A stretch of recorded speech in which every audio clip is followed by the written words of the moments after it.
Bonjour et bienvenue dans Enquête criminelle, le podcast. Je suis Jean-Marie Goy. Dans cet épisode exceptionnel, vous allez entendre un témoignage rare et saisissant. Celui d'un homme condamné pour le meurtre de son frère, sa belle-sœur et ses 2 nièces, un soir de septembre 1994. Cet homme, c'est Dany Leprince, celui que l'on a surnommé le boucher de la Sarthe, vous raconte aujourd'hui sa version des faits. Avec lui, vous entendrez les voix de son frère Alain, celles d'Olivier Maurice, son avocat, de Roger Lambert, le chef d'enquête, et de Céline Brunetière, la juge d'instruction. Vous entendrez aussi les voix des journalistes qui ont travaillé sur cette affaire. On a découvert dans une maison les corps de 2 enfants et de leurs parents tués à coups de hachette, semble-t-il.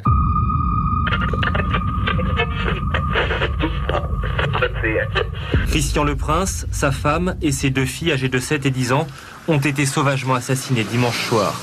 Seule Solène, la plus jeune des enfants âgée de 2 ans, a été épargnée. Elle a été retrouvée cachée derrière une porte. Je suis, effondré par ce que le pompier me dit. Et donc à ce moment-là, il y a mon petit frère qui est pas très loin, qui traverse le champ en courant et qui vient à ma rencontre et qui se jette dans mes bras et je l'ai serré dans mes bras et puis on a pleuré. Christian, Brigitte et puis les petites sont mortes quoi. Voilà, ils sont morts, ils sont tous morts quoi. Le massacre de tout le monde, c'était affreux, affreux.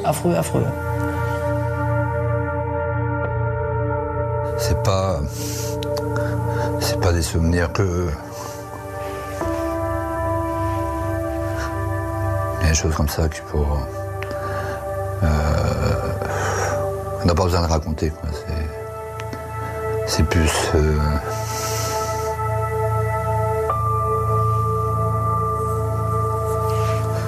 Parce qu'ils sont plus là.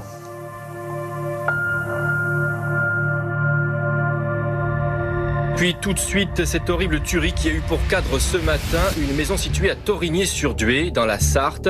4 membres d'une même famille ont été retrouvés tués à coups de hachette à leur domicile. Torigné-sur-Dué, personne vraiment ne sait où ça se trouve. Ça se trouve à côté du Mans.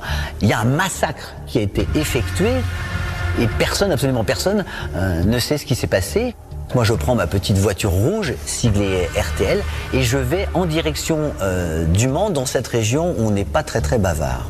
Un couple d'une trentaine d'années et 2 de ses jeunes enfants ont été assassinés à coups de hachette dans le département de la Sarthe.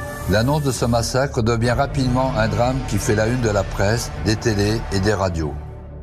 Quand la presse arrive, la maison de la victime, de Christian Leprince et de Brigitte Leprince, est un peu en contrebas. Nous, on est en haut sur un petit chemin, on est bloqué. Il y a des confrères qui travaillent de loin au téléobjectif, donc qui prennent la maison où s'est déroulé le drame, mais on n'a pas accès, on est repoussé par les gendarmes, gardé à distance par les gendarmes.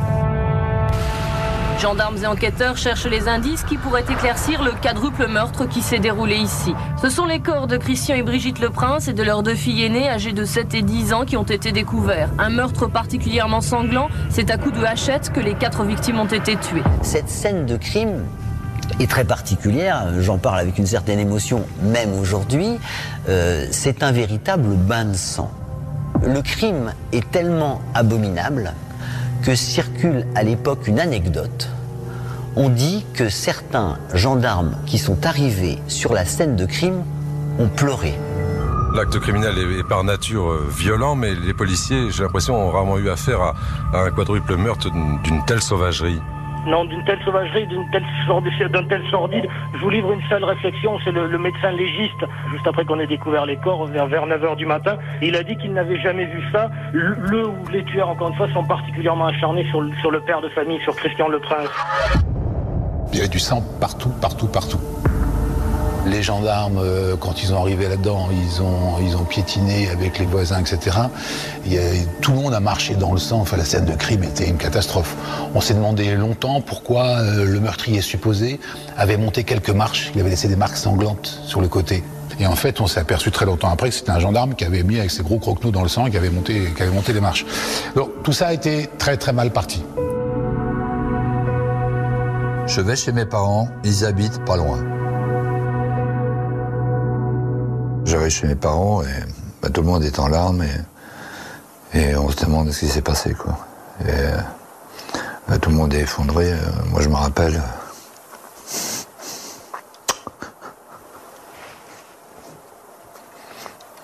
J'ai pris ma mère dans mes bras.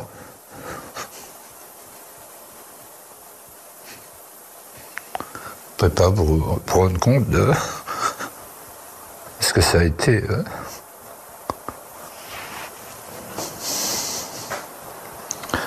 C'était terrible.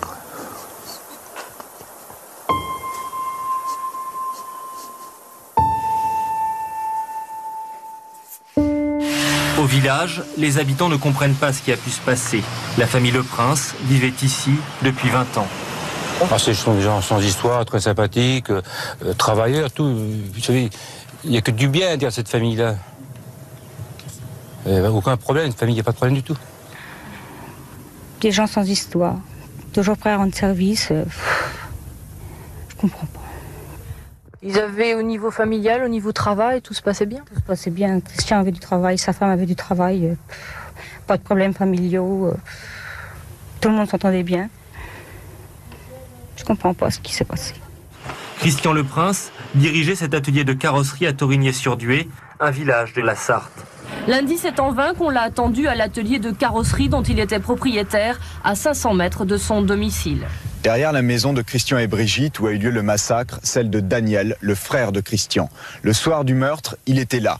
Il n'a pourtant rien entendu. Les chiens n'ont pas aboyé. Pourquoi? C'est encore une des grandes questions auxquelles les enquêteurs vont devoir répondre. Ce que les reporters découvrent sur le terrain en arrivant à Torigné-sur-Dué, c'est la proximité très étroite entre deux maisons quasiment identiques, presque des maisons jumelles qui sont à 10 mètres l'une de l'autre, qui sont occupées à la fois par les victimes, c'est là qu'on retrouve les corps, et par un autre membre de la famille qui vit à côté, qui est Dany Le Prince, qui avec sa femme et ses 3 enfants vit à quelques mètres de la maison des victimes. Quand j'arrive à la maison, il faut savoir que les enquêteurs m'attendent. Il y a 2 enquêteurs qui m'attendent. Là, ils me posent des questions, mon emploi du temps, tout le cirque. Et c'est quand même bizarre parce que l'enquêteur il me dit personne n'a rien entendu. Il me fait référence à l'audition de ma femme qui s'est déroulée avant moi. Je dis moi non plus, j'ai rien entendu. Je suis rentré vers 21h20, j'ai mangé vite fait, j'ai pris ma douche et j'étais me coucher, quoi. Et puis je zappais sur la télé en regardant le film de Charles Bronson qui s'appelle Le Flingueur. Et je me suis levé à 2h30. D'habitude, j'ai rien entendu. Rien. Dans les heures qui suivent, on commence tous évidemment à faire notre enquête. Et un de mes confrères qui était en liaison avec les gendarmes nous donne des éléments en disant il y a un truc qui chiffonne les enquêteurs, c'est que Martine Le Prince, donc la femme de Dany Le Prince, le frère du disparu, elle fait des lessives.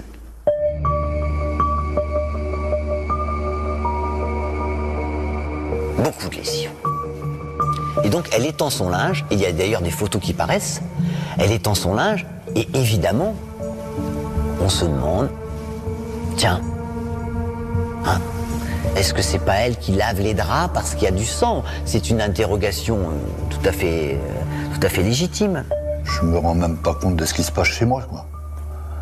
Enfin, moi personnellement, je suis comme un automate, quoi. Je fais des choses parce qu'il faut les faire, mais on n'a pas la tête. Moi personnellement, je n'ai pas la tête à le faire, mais il faut le faire. Enfin, on fait des trucs comme si tout était normal, quoi. Nous, ce qu'on voit chez nous, c'est les journalistes qui nous tannent sans arrêt, quoi. Ah, eux, ils nous ratent pas. Ils sont là comme des mouches sur de la confiture, quoi. Ils nous lâchent pas, quoi. Seule la plus jeune des filles, âgée de 2 ans, a été épargnée.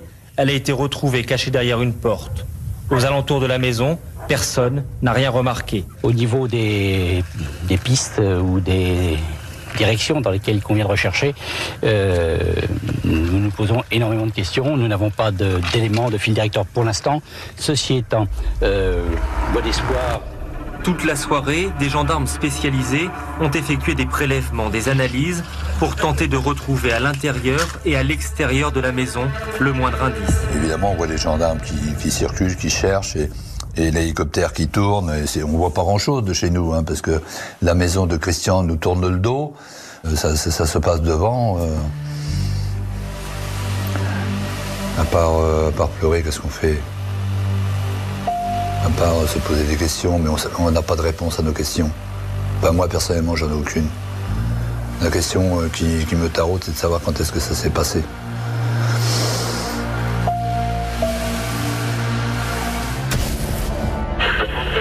L'enquête se poursuit pour retrouver le ou les meurtriers de Torigné-sur-Dué dans la Sarthe, où bien des habitants vivent maintenant dans l'angoisse. Ce matin, comme tous les matins, quelques ménagères font leurs courses. 2 jours après le massacre de la famille Le Prince, Torigné-sur-Dué semble mener une vie normale. Mais à la douleur des villageois s'ajoute maintenant la colère et la peur. Ils ont tous peur, tout le monde a peur. Ils savent pas quoi faire. Et même certaines personnes ont mis des armes à côté de leur chambre et tout, ils ont vraiment peur. J'ai 2 enfants et j'ai peur. Je travaille, mon mari travaille et moi aussi j'ai peur. Nous, on ne voulait pas rester du tout à la ferme, on avait plus ou moins peur, des représailles, qu'on nous en fasse autant, quoi. On avait quand même la hantise que ça pouvait se produire aussi pour nous, quoi. On vit un truc complètement irréel, atroce, et il y a tout en même temps. Et on s'est barricadé par peur qu'il nous arrive la même chose, quoi. On a eu très très peur. Moi, quand j'entends les gens qui se sont barricadés, moi je dis que moi aussi je me suis barricadé. Moi aussi j'ai eu très peur.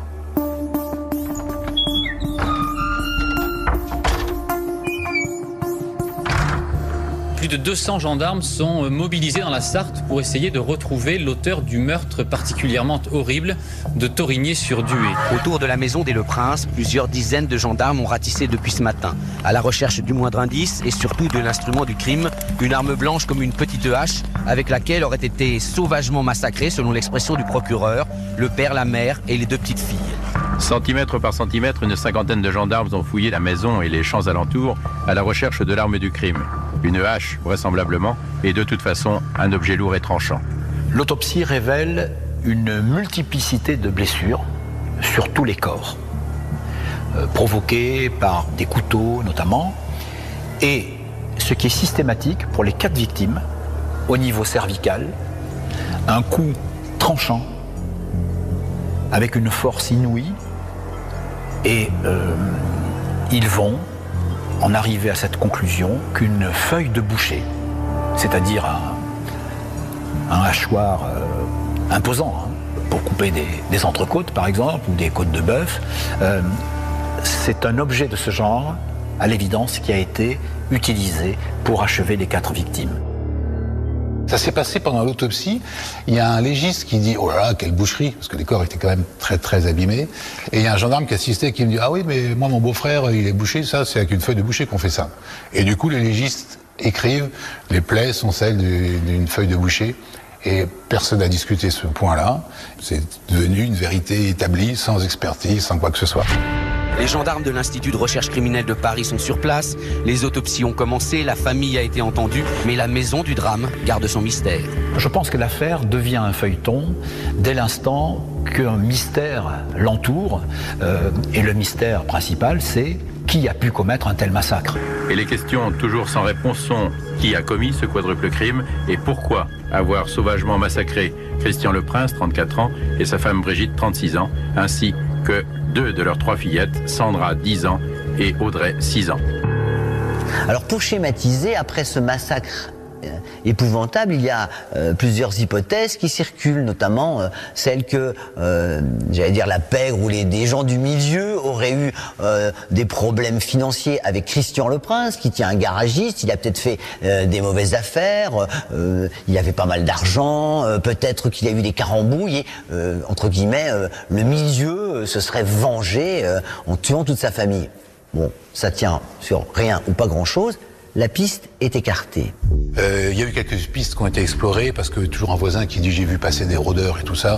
Les gendarmes retrouvent les rôdeurs, ça n'a rien à voir. C'était des jeunes qui faisaient la foire en passant. Il n'y a pas grand-chose là-dessus. Compte tenu de la proximité des deux maisons, je pense que c'est normal qu'on pense à un proche. Alors, dans ce genre d'affaires, c'est presque un classique, hein. C'est terrible à dire, mais dans 80% des homicides, 80, 90, ce sont des gens qui connaissent la victime.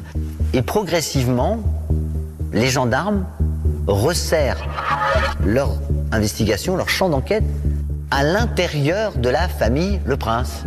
Le meurtrier, les enquêteurs sont peut-être sur sa piste. Après les premières constatations sur le terrain, l'enquête se poursuit. Les enquêteurs s'intéressent maintenant à l'univers familial et professionnel des victimes. Une vingtaine de personnes ont déjà été interrogées. En ce qui concerne les auditions, elles sont nombreuses. Il convient d'y procéder avec détermination, mais avec méthode, sans emballement excessif. Il faut chercher à déterminer, identifier l'auteur ou les auteurs, mais il ne faut pas non plus se précipiter sur le moindre élément léger pour essayer de commettre une erreur judiciaire, c'est bien évident. Audition après audition, les gendarmes tentent de comprendre ce qui s'est passé le soir du drame, mais pour l'instant, rien ne permet aux enquêteurs de savoir si ce massacre a été commis par un rôdeur ou par un familier des victimes. On peut imaginer la famille Le Prince, la famille de Dany Le Prince, devant la télévision, suivant. Ils sont repliés chez eux, parce qu'il y a des journalistes, des gendarmes, c'est une sorte de fort chabrol chez eux, et ils regardent la télé. Ah mais moi j'entends pas les infos, j'écoute pas les infos. Moi. La télé elle est forte mais j'entends rien parce que je pense à mon frère, je pense à ma belle-sœur, à mes nièces. Moi j'ai pas la tête à écouter les infos. Par contre ma femme et mes filles, et Célia surtout, écoutent les infos. Mais la télé elle est à tue-tête. Et la thèse ou l'hypothèse de la feuille de boucher est diffusée sur une chaîne régionale, France 3 Région. On parle d'une feuille de boucher qui aurait pu servir à la commission des crimes. Aujourd'hui, plus question de hache comme instrument du crime, semble-t-il, mais une feuille, un outil de boucher. Si cette donnée lancée par des quotidiens nationaux se vérifiait, le terrain d'investigation se réduirait sans doute considérablement. Et là, c'est panique à bord chez les Le Prince, et notamment chez Martine Le Prince, qui dit où est ma feuille? Je ne sais pas où est ma feuille, parce qu'elle en a une dans la famille, il y en a une dans la famille. Et ma femme est venue, elle a couru dans la cuisine, elle m'a dit, faut que je retrouve ma feuille de boucher, je ne sais pas ce que j'en ai fait. Alors moi je la vois faire et je lui dis, c'est quoi ce truc? Je lui dis, si tous les gens qui ont une feuille de boucher se mettent à courir en ce moment là, ça va quand même être terrible. Alors, elle a appelé les gendarmes. Du démerde, tu appelles les gendarmes à Conneré, ils savaient leur QG là-bas. Elle est un peu en panique et elle appelle la gendarmerie pour faire part de sa crainte de ne pas savoir où est sa feuille de boucher. Et là, il y a deux enquêteurs qui arrivent, pas longtemps après. Et c'est là que Martine va leur dire « Ah, mais il me semble bien que je l'ai prêté à ma belle-mère ». Et ce serait bien peut-être de vérifier si elle l'a toujours. Les enquêteurs qui étaient présents, il y en avait deux, ils récupèrent la feuille et c'est à ce moment-là que tout s'est précipité. D'un seul coup, il y a je ne sais combien de voitures qui arrivent et là, on est tous embarqués comme des animaux. Peu avant 21h, les gendarmes ont interpellé et placé en garde à vue 5 membres de la famille de Christian Le Prince. Les 5 personnes sont emmenées séparément dans diverses brigades de gendarmerie du département de la Sarthe pour y être entendues durant toute la nuit. Ainsi, les parents, Dany et son épouse Martine, Alain, le frère cadet, devront en dire plus sur ce qu'ils savent de la soirée tragique de ce dimanche 4 septembre. Je ne sais pas où on va, moi. Je ne sais pas ce qui nous attend, je ne sais pas ce qu'ils vont faire de nous. Je ne connais rien du monde judiciaire, moi. Je me prépare à rien. Même moi, je me disais, bah, c'est pas possible, on parle avant d'assassin, machin, et nous, on est placés directement en garde à vue. Il y a un truc qui va pas, là. L'enquête sur le meurtre de Torigné-sur-Dué dans la Sarthe se resserre donc autour des proches de la famille Le Prince. Tous les membres de la famille ont été placés en garde à vue. Ils nous mettent dans une salle et là, ils nous disent est-ce que vous voulez voir un avocat? Moi, je dis, je n'ai pas besoin d'avocat, moi, j'ai rien à me reprocher. Alain, écoute, je te pose une question. Est-ce que tu veux un avocat? Je le regarde bien dans les yeux, je dis, voilà, un avocat, mais un avocat pour faire quoi? J'ai rien fait. Et puis voilà, ça commence. Hein. Et là, il y en a un qui me dit, il s'est passé quelque chose, et tu vas nous expliquer.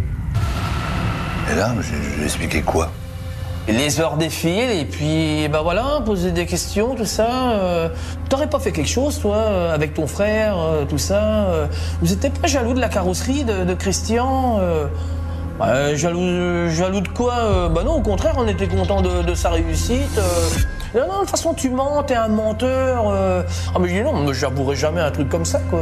Les enquêteurs sont convaincus d'être sur la bonne piste, même si le père, la mère, les 2 frères et la belle-sœur continuent à nier toute implication dans le massacre de dimanche. Les gendarmes estiment qu'au moins l'un d'entre eux ne leur raconte pas la vérité. Alors, mon emploi du temps, je l'ai répété. Je ne sais pas le nombre de fois j'ai pu le répéter. Je suis arrivé à 21h20, et j'éteins ma télé à 21h54. Bien sûr, ils m'ont posé la question. Est-ce que vous avez entendu quelque chose? J'ai dit, moi, je n'ai rien entendu. Qu'est-ce que je peux ajouter de plus? Et eux, évidemment, ils me disent, si, t'as certainement entendu quelque chose, c'est pas possible. Et donc, ils vont me harceler sans arrêt, c'est pas possible, que t'aies rien entendu. Est-ce que vous avez vu, est-ce que vous avez entendu quelque chose? Il y a dû forcément avoir des cris. S'il y a eu un massacre à la feuille de boucher juste à côté. Évidemment, je ne veux pas dire qu'ils ont raison de me harceler, parce que moi, quand je dis que j'ai pas entendu. Mais il est évident que les maisons étant si proches, c'est impossible que s'il y a eu du bruit, on n'ait pas entendu. Et moi, personnellement, alors que je suis arrivé, je n'ai rien entendu et c'est rien passé après mon arrivée. Ça s'est passé avant. Et ça, je l'ai dit, redit, mais ils s'en foutent. Ils s'acharnent à vouloir me faire dire qu'il s'est passé quelque chose après mon arrivée. Or, c'est faux. Après les interrogatoires, qui ont duré toute la nuit, ce matin, pour la première fois, les gendarmes ont perquisitionné à la ferme des parents. Puis, dans la journée, d'autres investigations ont été menées dans les différentes bâtisses que possède la famille. Les 3 enfants, les parents, habitaient à quelques pas les uns des autres. Il arrive un moment où, après avoir effectué les constatations et recueilli un certain nombre d'auditions, assez nombreuses, où il est nécessaire de confronter les éléments recueillis avec des personnes qui effectivement se trouvaient géographiquement à proximité immédiate du lieu où les faits ont été commis. Toutes les pistes exploitées par les gendarmes semblent les ramener vers le cercle familial. Les enquêteurs se posent différentes questions. Ils s'étonnent d'abord que Danny, l'aîné, n'ait rien vu, rien entendu dimanche, alors qu'il habite dans ce pavillon, situé juste derrière celui de son frère. Et se construit une ébauche de scénario, d'hypothèse. Il y a 2 maisons, et il y a le frère à qui tout réussit, avec les voitures, ça marche plutôt bien, les affaires, voilà.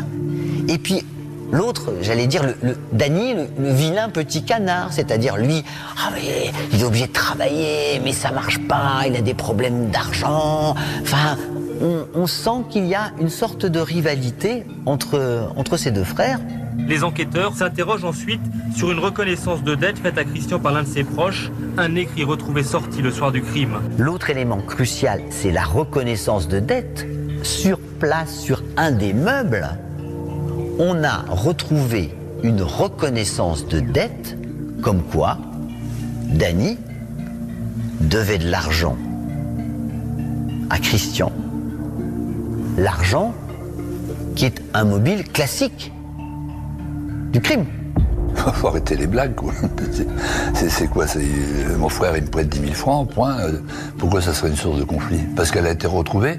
Franchement, si c'est moi qui est le coupable, je suis quand même pas assez con, ça vous pouvez le mettre, assez con, pour la laisser en évidence. Il y a dans cette famille certainement des secrets cachés.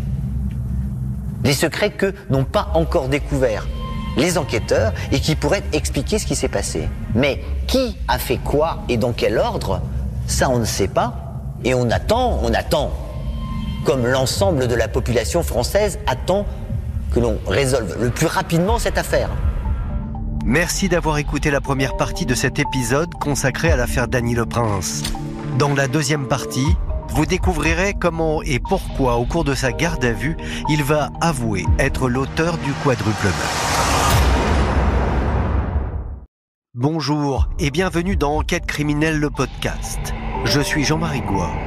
Dans la deuxième partie de cet épisode exceptionnel consacré à l'affaire Dany Le Prince, vous découvrirez pourquoi celui que l'on a surnommé le boucher de la Sarthe a fini par avouer être l'auteur du quadruple meurtre.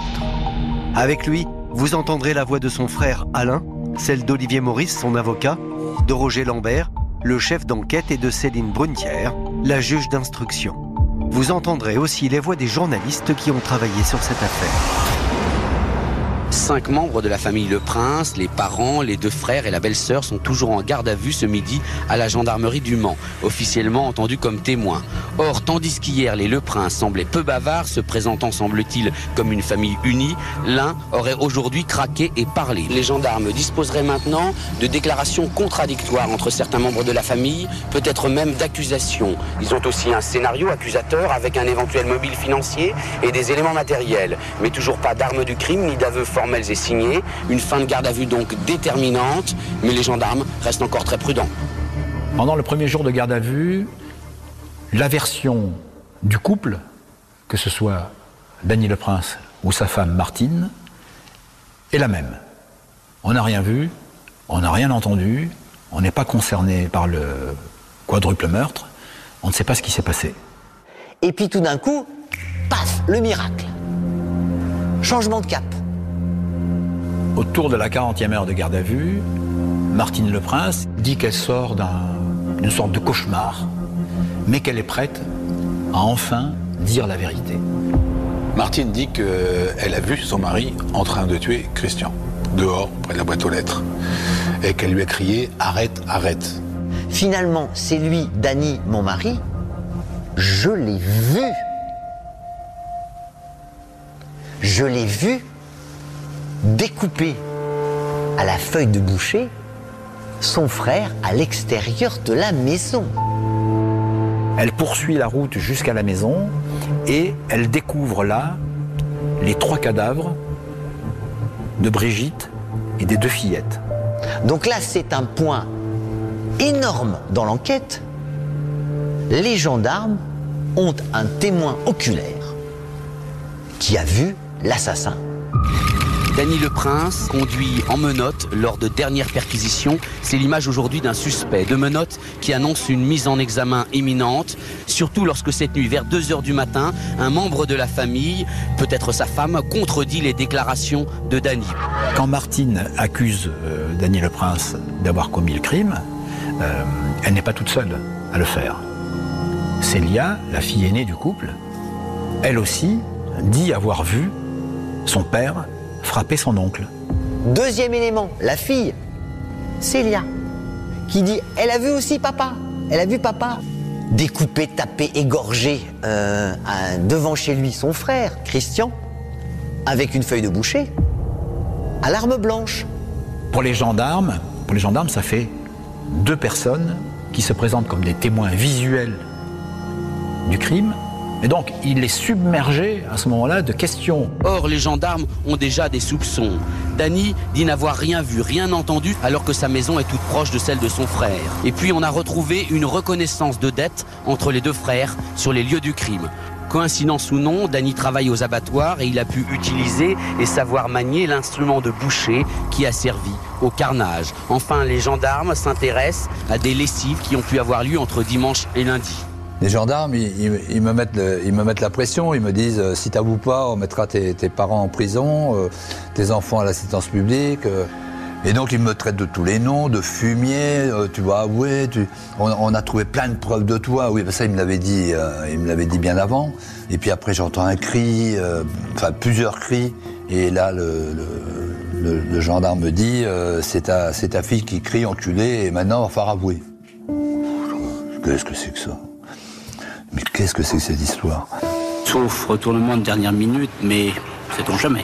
Je pense que nous pourrions vraisemblablement ouvrir une information à l'issue de cette période de garde à vue, à l'issue de cette garde à vue.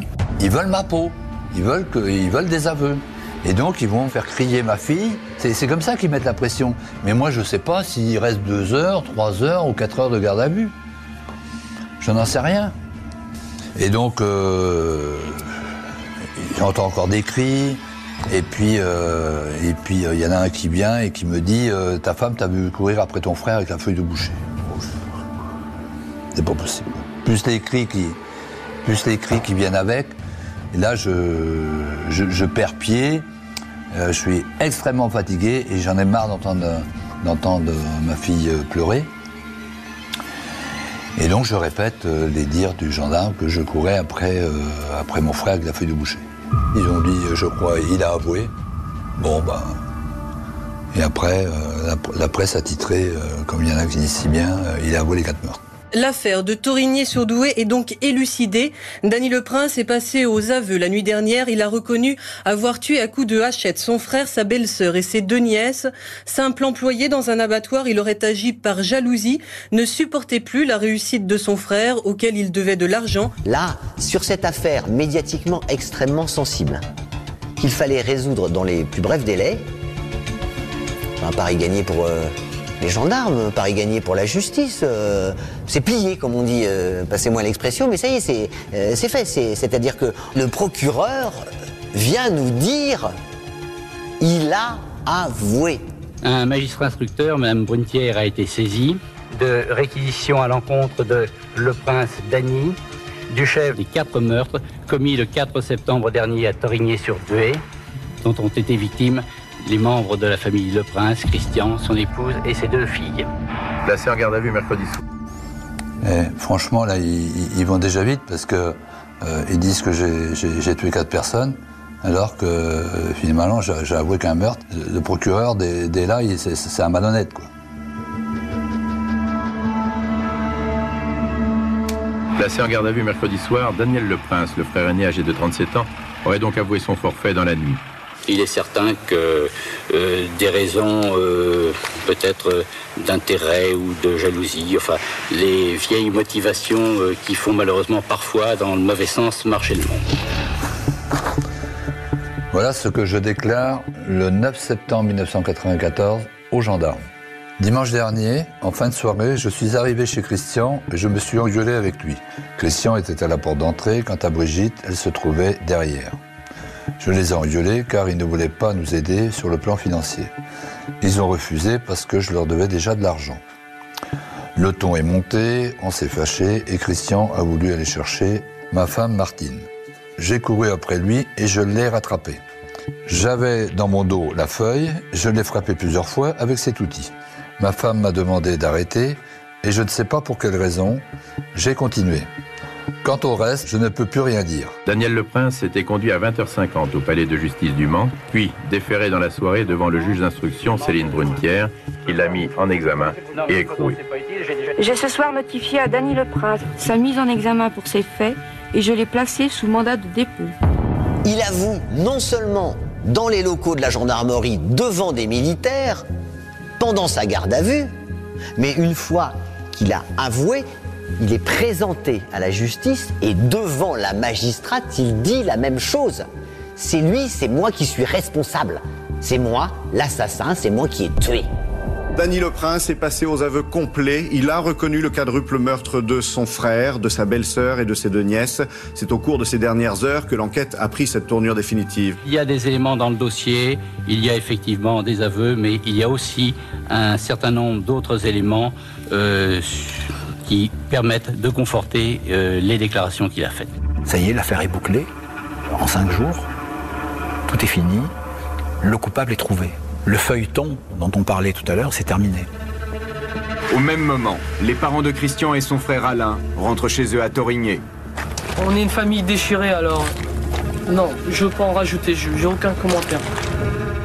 Quand les gendarmes, ce qu'ils viennent me dire que Dany a avoué, je dis c'est pas possible, c'est pas lui, c'est impossible, c'est pas possible qu'il ait fait ça à son frère,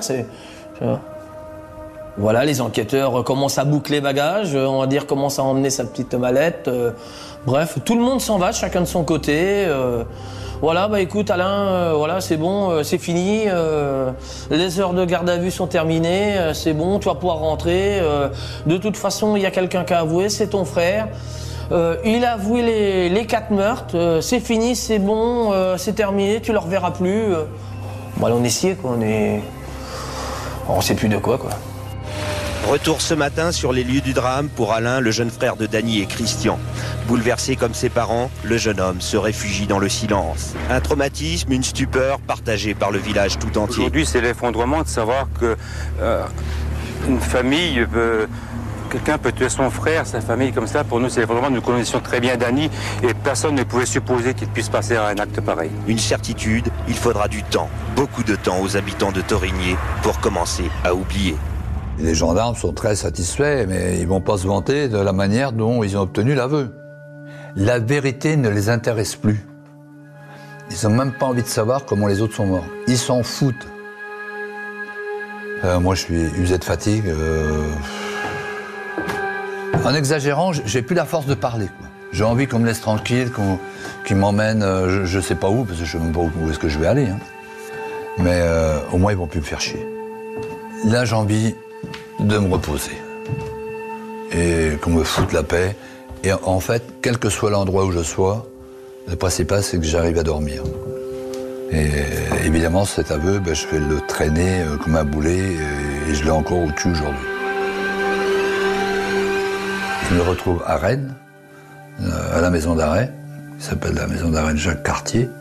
L'accueil en prison de Dany Le Prince, c'est des coups de pied dans les portes, je me fais traiter d'assassin, enfin je m'en fous, je suis tellement fatigué que je dors. Ce n'est que le lendemain, quand je me réveille, que je m'aperçois que je suis non seulement en prison, mais dans la merde.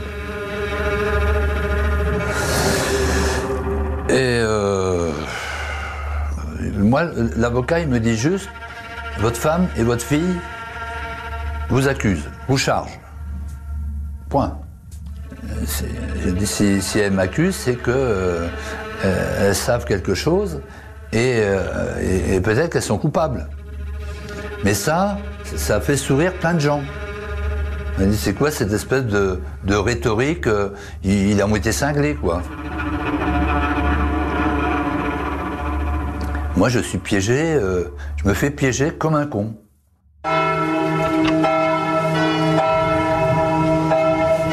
Les bourgs de Conneré et Thorigné-sur-Dué réunis plusieurs centaines de personnes en deuil.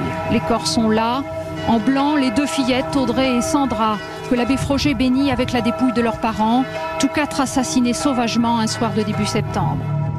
Quand on regarde les images ou les photographies des obsèques des 4 victimes, on sent bien l'extrême douleur des gens qui sont là.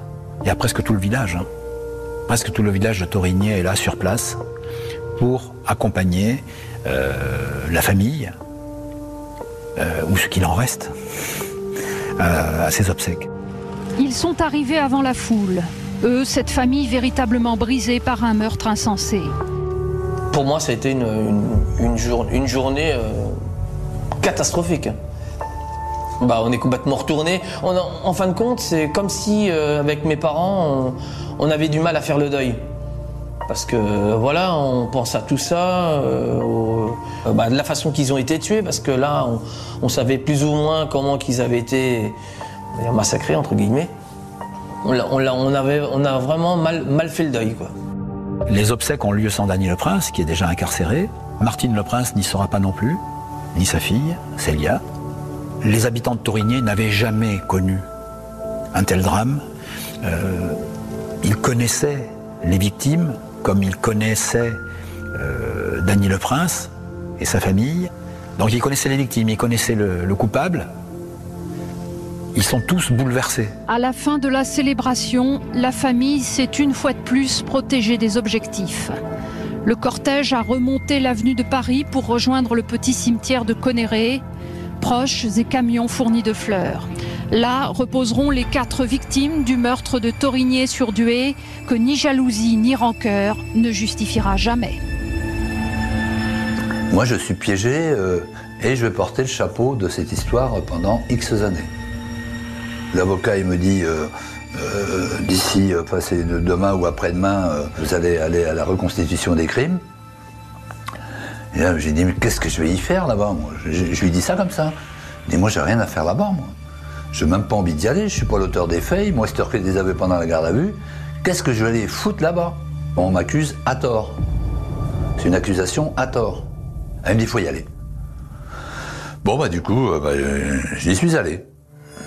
Reconstitution sous haute surveillance hier soir à Torigné-sur-Dué autour du pavillon de Christian Le Prince, tué à coups de feuilles de boucher avec sa femme et 2 de ses filles le 4 septembre dernier. 75 gendarmes mobiles avaient pris place autour de la maison familiale pour éviter tout acte d'hostilité ou de vengeance à l'égard de Dany, le frère de la victime et meurtrier présumé. À 19h50, Dany Le Prince arrivait dans une DX blanche dissimulée sous des couvertures. Puis c'était au tour de Céline Brunetière, le juge chargé de l'enquête. Il est alors 20h30 quand la reconstitution commence. La nuit est tombée et les journalistes tenus à l'écart ne peuvent distinguer que des silhouettes devant la maison. Alors moi, on me demande de rentrer dans la maison parce que la juge a continué son cinéma, quoi. Et donc je rentre dans la maison qui est pleine de sang. Enfin, moi, j'ai pas envie de rentrer, mais c'est elle qui me pousse à rentrer. Et alors elle me dit où est-ce que Brigitte était, où est-ce que le frangin était, où est-ce que les filles étaient. Je dis, moi j'en sais rien, moi. Moi j'étais pas là, moi. Je suis pas l'auteur des faits, je peux pas savoir où il y a les corps. Et là, mes cocos, là vous croyez au Père Noël, là. Vous croyez peut-être que je vais aller faire une reconstitution pour des faits que j'ai pas commis. Et là, vous rêvez. À partir du moment où je refuse la reconstitution, évidemment, je reviens sur mes aveux. Ça, c'est le commencement de la lutte. Il y a une deuxième reconstitution et ça sera du même tonneau. Une reconstitution placée sous la surveillance d'une centaine de gendarmes. 19h45, arrivée de Dany Le Prince dans un fourgon suivi de Céline Brunetière, le juge chargé de l'enquête. 20h40, le tournant de la soirée. Dany Le Prince, menottes au poignet, vêtu d'un gilet pare-balles et d'un jean, s'approche de la maison de son frère Christian. Et là, il fait signe de la tête qu'il ne veut pas aller plus loin. Ils m'ont déjà estorqué des aveux, ils veulent quoi aussi, que je me couche ? Non, hors de question. Il avait avoué, maintenant, il nie rebondissement dans la Sarthe. Dany Le Prince, l'auteur présumé du quadruple meurtre familial de Torigné, est revenu sur ses aveux lors de la tentative de reconstitution. Non seulement il a refusé de mimer les gestes qui lui sont reprochés, mais il affirme maintenant que ce n'est pas lui qui a tué son frère, sa belle-sœur et ses 2 nièces. Bref, le juge d'instruction est loin d'avoir bouclé ce dossier. J'en ai rien à foutre de ce qu'elle raconte, de ce qu'elle a envie de faire de moi. En fait, je la laisse dans son délire. Voilà. Je ne suis pas l'auteur des faits. Si elle veut faire de moi le coupable, il va falloir qu'elle rame pour me trouver des preuves matérielles. 21h15, début du deuxième acte. La reconstitution commence avec des figurants sans Dany Le Prince, mais en revanche en présence de sa femme et de sa fille. Célia aurait assisté à cette scène devant les sapins. L'assassin présumé aurait frappé Christian Le Prince avec une feuille de boucher avant de le traîner à travers la haie, puis jusqu'à l'intérieur de la maison où les 4 corps ont été retrouvés. Il est minuit et demi, la reconstitution est terminée, Dany Le Prince n'a rien vu, il est ramené à la maison d'arrêt de Rennes. Le Prince, vous êtes un assassin. Le Prince, vous êtes un assassin. Ah oui, mais là, quand vous êtes dans la merde, prouver son innocence, c'est pas évident. Hein, parce que, je vais reprendre les termes de la juge, bah oui, mais il faut me dire qui c'est, et ainsi de suite. Il faut amener la preuve de votre innocence. Ah oui, mais j'ai rien, moi. Et la juge, elle le sait que j'ai rien. C'est la raison pour laquelle que je dis qu'après mes aveux estorqués, j'étais bel et bien baisé. Pour la juge d'instruction, pour le procureur de la République, la rétractation de Dany Le Prince ne sert à rien. Ils pensent que c'est une stratégie, une simple stratégie. Ils ont la conviction que Dany Le Prince est coupable et ça ne va pas les faire changer d'avis. Hein. Alors pardonnez mon mot trivial, la rétractation de Dany Le Prince, vue par les journalistes, on s'en fout. On s'en fout. Que Dany Le Prince dise tout d'un coup c'est pas moi, on s'en moque. Pourquoi on s'en moque? Mais parce que dans un nombre incalculable d'affaires qu'on a eu à traiter, en général, il y a les aveux, et puis quelques temps après, comme par enchantement, j'allais dire, le criminel dit « mais non, finalement, c'est pas moi, ça s'est pas passé comme ça ». Alors le fait qu'il revienne en disant « ah non, c'est pas moi, j'y vais pas, j'y étais pas », ça, pour nous, ça n'a aucun intérêt, enfin c'est peanuts. Dany Le Prince, assez rapidement, prend conscience que le fait d'avoir avoué est une erreur dramatique. Il se dit, je pense que je vais moisir longtemps dans cette cellule.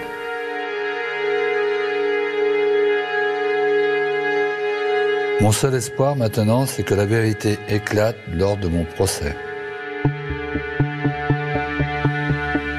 Mais je vais devoir attendre 3 ans. 3 ans en cellule avant d'être jugé. 3 ans à croupir enfermé, sans pouvoir recevoir de visite en dehors de mon avocat. Merci d'avoir écouté cet épisode consacré à l'affaire Dany Le Prince.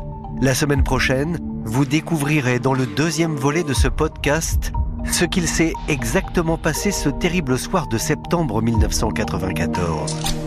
N'hésitez pas à vous abonner à ce podcast afin de recevoir chaque semaine un nouvel épisode.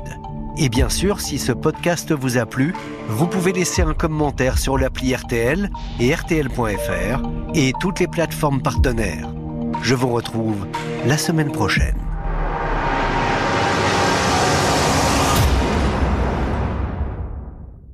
Le soleil se levait à peine sur les collines verdoyantes de la Sarthe, projetant une lumière pâle et humide sur les maisons anciennes, celles où le temps semblait s'être figé. Dany Le Prince se tenait devant la fenêtre de sa cellule, les mains crispées sur les barreaux. Depuis qu'il avait été condamné, chaque matin ressemblait à un combat silencieux.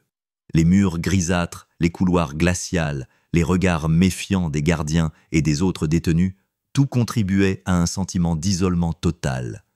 Pourtant, dans le silence de sa cellule, Dany continuait de clamer son innocence avec une conviction presque dérangeante pour ceux qui l'entouraient. Le procès avait été médiatisé, chaque détail scruté par des journalistes avides de sensationnel. La presse locale et nationale l'avait rapidement surnommé « le boucher de la Sarthe », un titre qu'il rejetait avec véhémence. Pour Dany, ce surnom était une épée de Damoclès suspendue au-dessus de sa tête, un stigmate que la société refusait de lui enlever, même après la clôture du tribunal.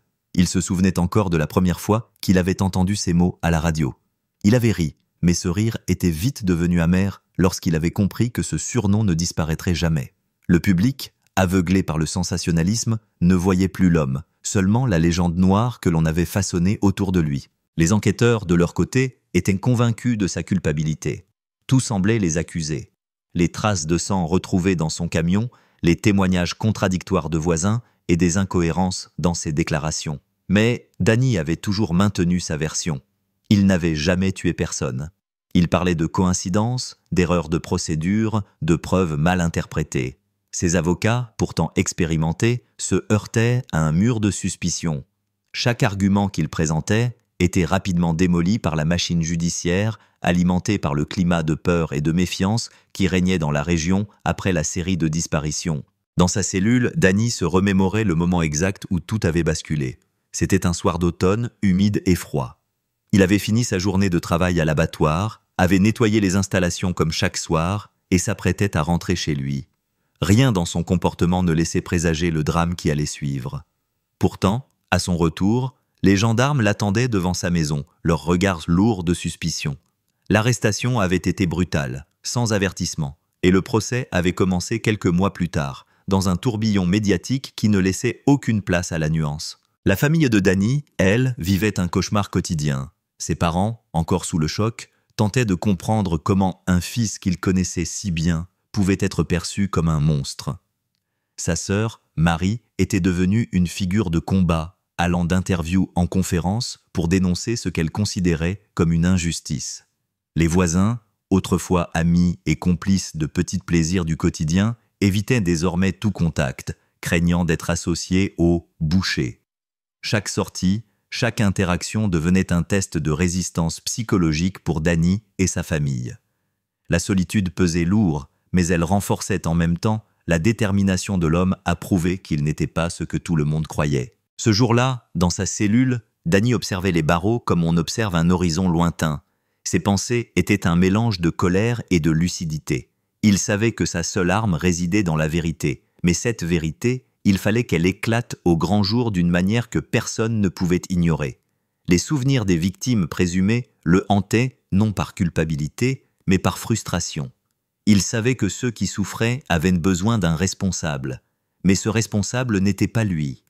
Cette conviction l'animait, le poussait à écrire, à demander des révisions de procès, à interroger les avocats sur chaque détail qui aurait pu être négligé. Le lien entre Dany et les médias était paradoxal. D'un côté, ils étaient la cause de sa réputation de criminel. De l'autre, ils étaient sa chance de se faire entendre. Il avait accepté quelques interviews, toujours sous conditions strictes, pour exposer sa version des faits. Chaque mot était pesé, chaque nuance calculée. Il voulait atteindre le public, non pour se justifier devant la justice, mais pour rétablir son image. Les journalistes, intrigués par ce personnage énigmatique, multipliaient les reportages, souvent contradictoires, amplifiant le mythe du « boucher », tout en laissant filtrer quelques indices d'une possible erreur judiciaire. Cette dualité fascinait Dany et lui offrait une lueur d'espoir. Si un jour la vérité devait éclater, elle le ferait par la voix de ceux qui l'avaient tant diabolisé. Les souvenirs de son enfance revenaient souvent dans ses méditations. Dany avait grandi dans un village paisible, au milieu des champs et des animaux, avec des parents stricts mais aimants. Il se rappelait les dimanches passés à aider son père dans la boucherie familiale, la main dans la viande, le regard attentif de son père qui lui enseignait le métier. Cette vie simple, laborieuse mais honnête, était devenue une arme à double tranchant. Elle avait forgé ses compétences, mais elle avait aussi fourni aux enquêteurs un terrain fertile pour construire une histoire macabre. Chaque geste qu'il avait appris, chaque technique de découpe, chaque méthode de travail était maintenant interprétée comme un indice de sa prétendue monstruosité. Les nuits en cellule étaient les plus dures. Le silence, presque absolu, était seulement brisé par le cliquetis des serrures et les pas lourds des gardiens. Dany s'allongeait sur sa couchette, fermant les yeux, et laissait les images défiler. Les visages des voisins, des journalistes, des enquêteurs se superposaient à ceux des disparus. Il essayait de comprendre comment une vie pouvait basculer en un instant, comment les perceptions pouvaient devenir réalité. Et surtout, il se demandait comment prouver qu'il était différent de l'image qu'on lui avait collée. La vérité était là, intangible, mais il fallait qu'elle soit vue, comprise et reconnue. Un matin, une lettre inattendue arriva. Elle portait le cachet d'un avocat parisien, spécialisé dans les révisions de procès complexes. Dany la prit avec précaution, le cœur battant. L'avocat évoquait de nouvelles preuves, des témoignages oubliés, des analyses scientifiques qui n'avaient pas été présentées au tribunal. Pour la première fois depuis des années, l'espoir sembla poindre dans la grisaille de sa cellule. Il relut la lettre plusieurs fois, cherchant à retenir chaque mot, chaque nuance. L'ombre de l'innocence, qui l'avait accompagné depuis son arrestation, prenait soudain une forme tangible, presque palpable. Mais la route vers la vérité était encore longue. Les obstacles administratifs et humains se dressaient devant lui comme des montagnes infranchissables. Chaque démarche nécessitait patience, persévérance et courage. Dany savait que sa vie ne serait plus jamais la même, mais il était prêt à se battre jusqu'au bout. Sa conviction, nourrie par l'injustice ressentie et par l'amour pour sa famille, devenait une armure. Et tandis que le soleil s'élevait au-dessus des collines de la Sarthe, il comprit que sa lutte ne faisait que commencer. Les jours passaient lentement dans la prison de la Sarthe. Chaque matin, Dany le Prince voyait les mêmes visages, les mêmes barreaux, le même ciel grisâtre. Pourtant, dans le tumulte intérieur de sa cellule, il préparait minutieusement sa stratégie. Les documents reçus de Paris constituaient une mine d'informations. Rapports d'analyse sanguine, relevés téléphoniques et surtout des témoignages anonymes qui semblaient confirmer sa version des faits. Pour la première fois depuis son arrestation, il sentit que la balance pouvait pencher en sa faveur. Mais il savait que la route serait longue, semée d'embûches, et qu'il lui faudrait plus que des preuves pour convaincre la justice et l'opinion publique. Ce matin-là, un nouvel avocat fut désigné pour le rencontrer. Une femme au regard vif et à l'allure déterminée, spécialisée dans les affaires judiciaires complexes. Elle s'appelait Claire Moreau, et dès les premières minutes de leur rencontre, Dany sut qu'elle comprenait sa détresse. Claire posait des questions précises, notait chaque détail, et semblait capable de recoller les morceaux éparpillés d'un puzzle judiciaire incomplet. Leurs échanges durèrent des heures, et chaque mot prononcé renforçait la conviction de Dany qu'il n'était pas seul dans cette lutte. Elle lui expliqua que l'affaire allait être réouverte, mais que la presse et la population restaient des obstacles majeurs. Le surnom de « boucher de la Sarthe » n'était pas seulement une injure, c'était un véritable mur psychologique à franchir. Les souvenirs du procès revenaient souvent hanter Dany. Il revivait les moments où les jurés le fixaient avec suspicion, où les témoins, certains influencés par le climat médiatique, rapportaient des détails qu'il jugeait faux ou déformés. Chaque objection de ses avocats était balayée par le président du tribunal, chaque argument scientifique ignoré, chaque preuve de son innocence reléguée au second plan. Et pourtant, malgré cette expérience traumatisante, il gardait une force intérieure que peu de détenus possédaient. Il savait que sa crédibilité résidait dans sa constance. Il devait clamer son innocence à chaque occasion, non par arrogance, mais par nécessité. Les autres détenus observaient Dany avec une curiosité mêlée de crainte. Certains le méprisaient, convaincus de sa culpabilité, d'autres le respectaient pour son calme et sa ténacité. Il avait appris à naviguer dans ce microcosme complexe, éviter les conflits inutiles, choisir ses alliances avec soin, et surtout ne jamais montrer de faiblesse qui pourrait être exploitée.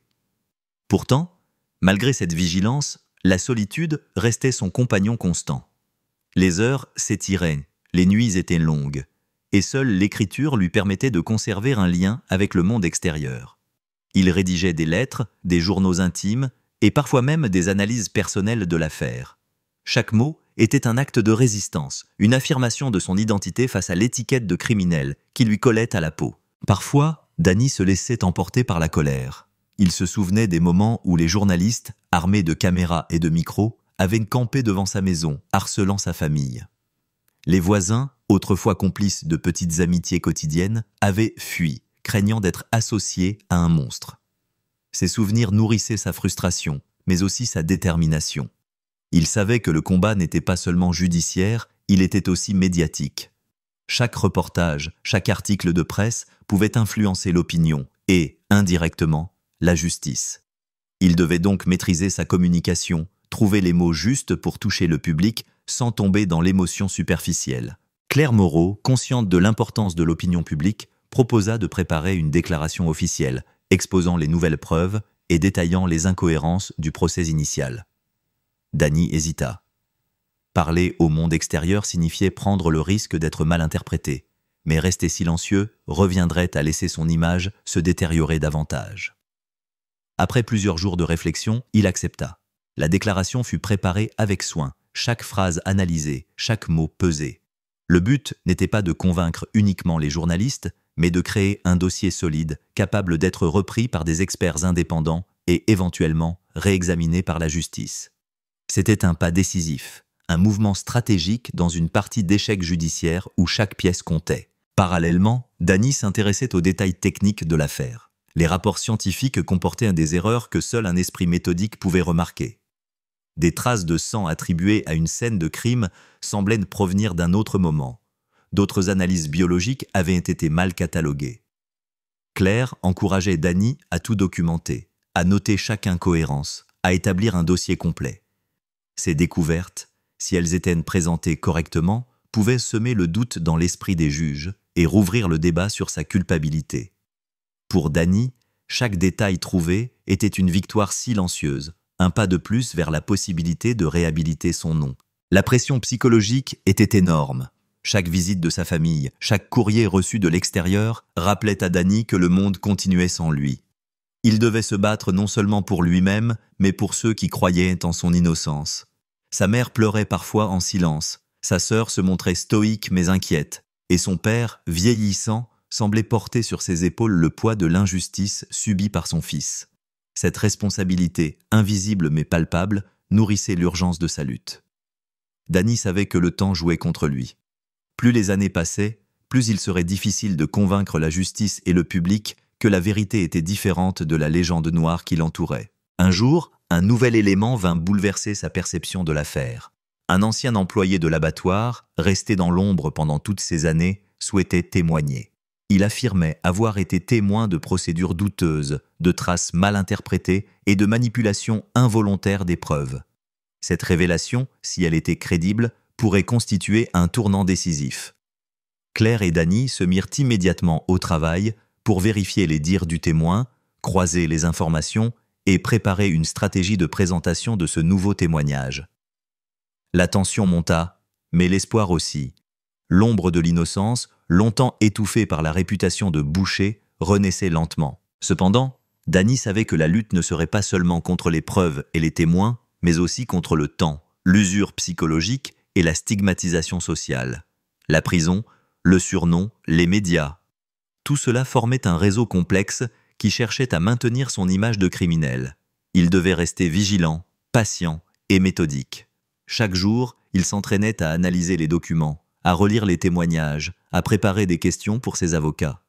Il savait que le moindre faux pas pourrait être exploité contre lui et que la justice, malgré les nouvelles preuves, resterait aveugle si la présentation n'était pas impeccable. Malgré tout, Dany gardait une humanité intacte. Il ne se voyait pas comme un monstre, mais comme un homme pris dans un engrenage qui le dépassait. Ses souvenirs d'enfance, ses liens familiaux, ses réflexions sur la justice et la vérité formaient un socle sur lequel il s'appuyait pour affronter chaque jour. La rage, la frustration et la douleur étaient présentes, mais elles étaient transformées en force et en détermination. Chaque nuit passée dans la cellule, chaque rayon de soleil à travers les barreaux, chaque lettre reçue ou envoyée renforçait sa conviction que sa vérité devait un jour émerger. Le récit de Dany le Prince, tel qu'il se dessinait dans sa cellule, n'était pas seulement celui d'un homme accusé à tort. C'était l'histoire d'une lutte contre l'injustice, contre la stigmatisation et contre le temps. Chaque détail, chaque souvenir, chaque preuve décortiquée participait à la construction d'une réalité alternative, d'un récit parallèle à celui que le public et les médias avaient accepté comme vérité. Et dans le silence de la prison, alors que le monde extérieur continuait son cours, Dany préparait sa bataille, une bataille qui ne se terminerait pas tant que le mot « innocent » n'aurait pas retrouvé sa place légitime. Les journées s'égrenaient dans la prison comme une succession de chiffres monotones, mais pour Dany le Prince, chaque instant était un champ de bataille silencieux. Depuis l'arrivée de Claire Moreau et de l'espoir naissant lié au nouveau témoignage, il avait trouvé une énergie renouvelée, une force qui le poussait à observer et à analyser chaque détail autour de lui.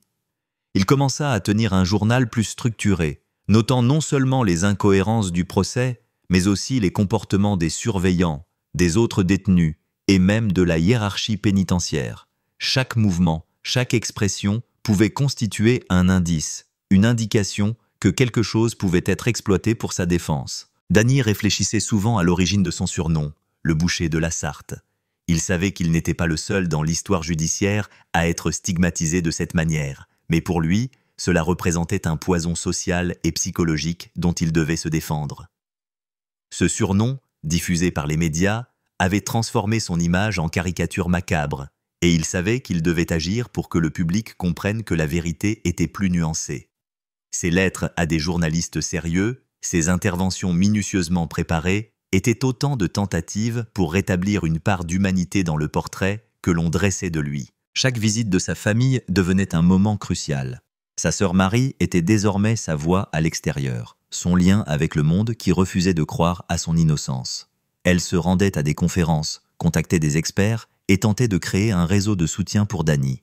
Leur relation, fondée sur la confiance et l'amour fraternel, était renforcée par la nécessité de faire face à l'adversité. Pour Dany, ces visites étaient un rappel que la vie continuait au-delà des murs gris de sa cellule, et que chaque action, chaque mot, chaque geste pouvait être une pierre de plus dans la construction de sa réhabilitation. Mais le plus difficile restait l'isolement psychologique. Les autres détenus, curieux mais souvent méfiants, observaient Dany avec un mélange de respect et de suspicion. Certains, fascinés par la complexité de l'affaire et le calme apparent de l'homme, cherchaient à comprendre sa manière de penser, tandis que d'autres s'appropriaient le surnom imposé par les médias pour le tourner en dérision. Dany, conscient de la fragilité de sa position, évitait les conflits inutiles, se concentrait sur ses lectures, ses analyses et la préparation méticuleuse de sa défense. La prison, pour lui, devenait un laboratoire où chaque jour était une expérience, où chaque détail pouvait être capital. Une nuit, Alors qu'il relisait les rapports scientifiques fournis par Claire Moreau, Dany remarqua une erreur qui lui avait échappé auparavant. Une analyse sanguine, présentée comme un élément incriminant, avait été mal datée. Ce détail, mineur en apparence, pouvait remettre en question la chronologie entière de l'enquête. Il passa des heures à comparer les documents, à prendre des notes, à dresser des hypothèses. Cette obsession pour la précision était sa manière de rester maître de sa destinée, malgré l'enfermement. Chaque découverte devenait un levier, un potentiel tremplin pour rétablir la vérité. Le système judiciaire, cependant, était un labyrinthe complexe. Dany comprit rapidement que les preuves seules ne suffiraient pas. Il fallait convaincre des juges, des experts et, indirectement, l'opinion publique. Claire proposa alors une stratégie innovante. Présenter le dossier de manière narrative, en exposant non seulement les faits, mais aussi le contexte humain, les incohérences et les témoignages nouveaux. Cette approche, à la fois méthodique et émotionnelle, visait à créer un récit compréhensible et crédible, capable de toucher ceux qui, jusque-là, avaient été influencés par la perception sensationnaliste de l'affaire. Pendant ce temps, Dany continuait à se replonger dans son passé, dans les détails de son travail à l'abattoir et dans les relations qu'il entretenait avec ses collègues. Chaque souvenir était analysé, chaque interaction passée revisitée pour comprendre comment l'enquête avait pu être biaisée. Les techniques de découpe, autrefois simples gestes professionnels, avaient été transformées en preuves de barbarie par l'imagination des enquêteurs et le sensationnalisme médiatique. Pour Dany, ce constat renforçait la nécessité de corriger l'histoire et de rétablir la vérité. Le temps en prison, bien que difficile, permettait à Dany de développer une discipline mentale exceptionnelle. Il se levait tôt, consacrait des heures à la lecture, à l'écriture et à l'analyse des preuves. Il imaginait des scénarios possibles pour la révision du procès, anticipait les objections potentielles des juges et préparait des réponses détaillées. Chaque exercice mental était un entraînement, une manière de rester vigilant et prêt à saisir la moindre opportunité. La prison, malgré son aspect carcéral, devenait pour lui un espace de réflexion stratégique, où la patience et la persévérance étaient des armes aussi puissantes que n'importe quelle preuve. Dany entretenait également un lien épistolaire avec des experts en criminologie et en sciences judiciaires, envoyant des questions, des observations et demandant des avis sur certains détails techniques. Ces échanges, parfois lents et frustrants, constituaient néanmoins une validation externe de ses hypothèses et un soutien moral. Chaque réponse positive, chaque confirmation d'une erreur dans les analyses précédentes alimentait son espoir et renforçait sa détermination à poursuivre sa quête de justice. Les souvenirs des disparus, souvent évoqués dans les médias de manière sensationnaliste, restaient pour Dany une source de réflexion constante. Il ne niait pas la gravité des crimes commis, mais il insistait sur le fait qu'il n'était pas le responsable. Cette distinction fondamentale devait être comprise par la justice et le public. Chaque tentative de réhabilitation passait par la précision et la clarté. Dany savait que le moindre écart pouvait être exploité contre lui. La minutie et la rigueur étaient ses alliés dans un combat où la réputation et la vérité s'affrontaient sans répit. Un événement marquant survint lorsqu'un ancien collègue, travaillant dans un abattoir voisin, accepta de témoigner en faveur de Dany. Il confirma que certaines méthodes de travail, interprétées à tort comme des indices de violence, étaient en réalité des pratiques professionnelles courantes. Ce témoignage, s'il était crédible aux yeux du tribunal, pouvait semer le doute et offrir une première fissure dans la perception de culpabilité. Claire Moreau travailla immédiatement à la préparation de ce témoignage, s'assurant que chaque détail soit validé et corroboré, afin d'éviter toute contestation ultérieure. Malgré cette progression, Dany restait conscient que la route serait longue et semée d'obstacles. Le système judiciaire avait ses lenteurs, ses rigidités et ses préjugés. La stigmatisation médiatique persistait et la population locale continuait souvent de le percevoir à travers le prisme du surnom « boucher ». Mais chaque nouveau témoignage, chaque preuve supplémentaire et surtout la constance de Dany à clamer son innocence participaient à la construction d'un récit alternatif. Cette détermination, visible même à travers les barreaux de sa cellule, fascinait autant qu'elle inspirait la méfiance. Dans le silence de la nuit, alors que la prison semblait endormie, Dany écrivait sans relâche. Chaque mot, chaque phrase, chaque analyse constituait une pièce du puzzle complexe qu'il tentait de reconstituer. La solitude, bien qu'oppressante, nourrissait sa réflexion et sa concentration. Les heures passées dans cette prison, autrefois synonyme de désespoir, se transformaient en un laboratoire de stratégie et d'introspection. Et dans ces moments de travail intense, Dany le Prince comprit que la lutte pour la vérité n'était pas seulement un combat judiciaire, mais une bataille pour son identité, pour sa dignité et pour l'humanité que la société avait tenté de lui enlever. Le vent glacé d'hiver balayait la cour de la prison, et Dany le Prince observait les flocons qui tourbillonnaient comme suspendus entre ciel et sol. Chaque matin, lorsqu'il franchissait la porte de sa cellule pour rejoindre la cour, il sentait cette frontière entre l'espace clos de l'enfermement et l'illusion de liberté. La prison était devenue sa vie, mais il refusait de la laisser définir qui il était. Sa détermination à prouver son innocence le maintenait en équilibre, entre frustration et espoir, colère et lucidité. Les barreaux n'étaient pas seulement un obstacle physique. Ils symbolisaient le jugement hâtif de la société, une prison mentale qu'il devait aussi surmonter. Dans la salle de réunion avec Claire Moreau, Dany passait des heures à examiner les nouvelles preuves. Il décortiquait chaque rapport, chaque photographie, chaque extrait de témoignage, notant les incohérences et anticipant les questions que les juges pourraient poser. L'angoisse et l'excitation se mêlaient. Chaque détail pourrait devenir une clé pour rouvrir son procès. Claire, avec son professionnalisme méthodique, le guidait, l'encourageait, mais ne laissait rien passer. Ensemble, ils formaient un duo improbable. Un homme enfermé depuis des années, persuadé de son innocence, et une avocate déterminée à briser les murs de la justice pour révéler la vérité. Les souvenirs de l'enquête initiale revenaient sans cesse.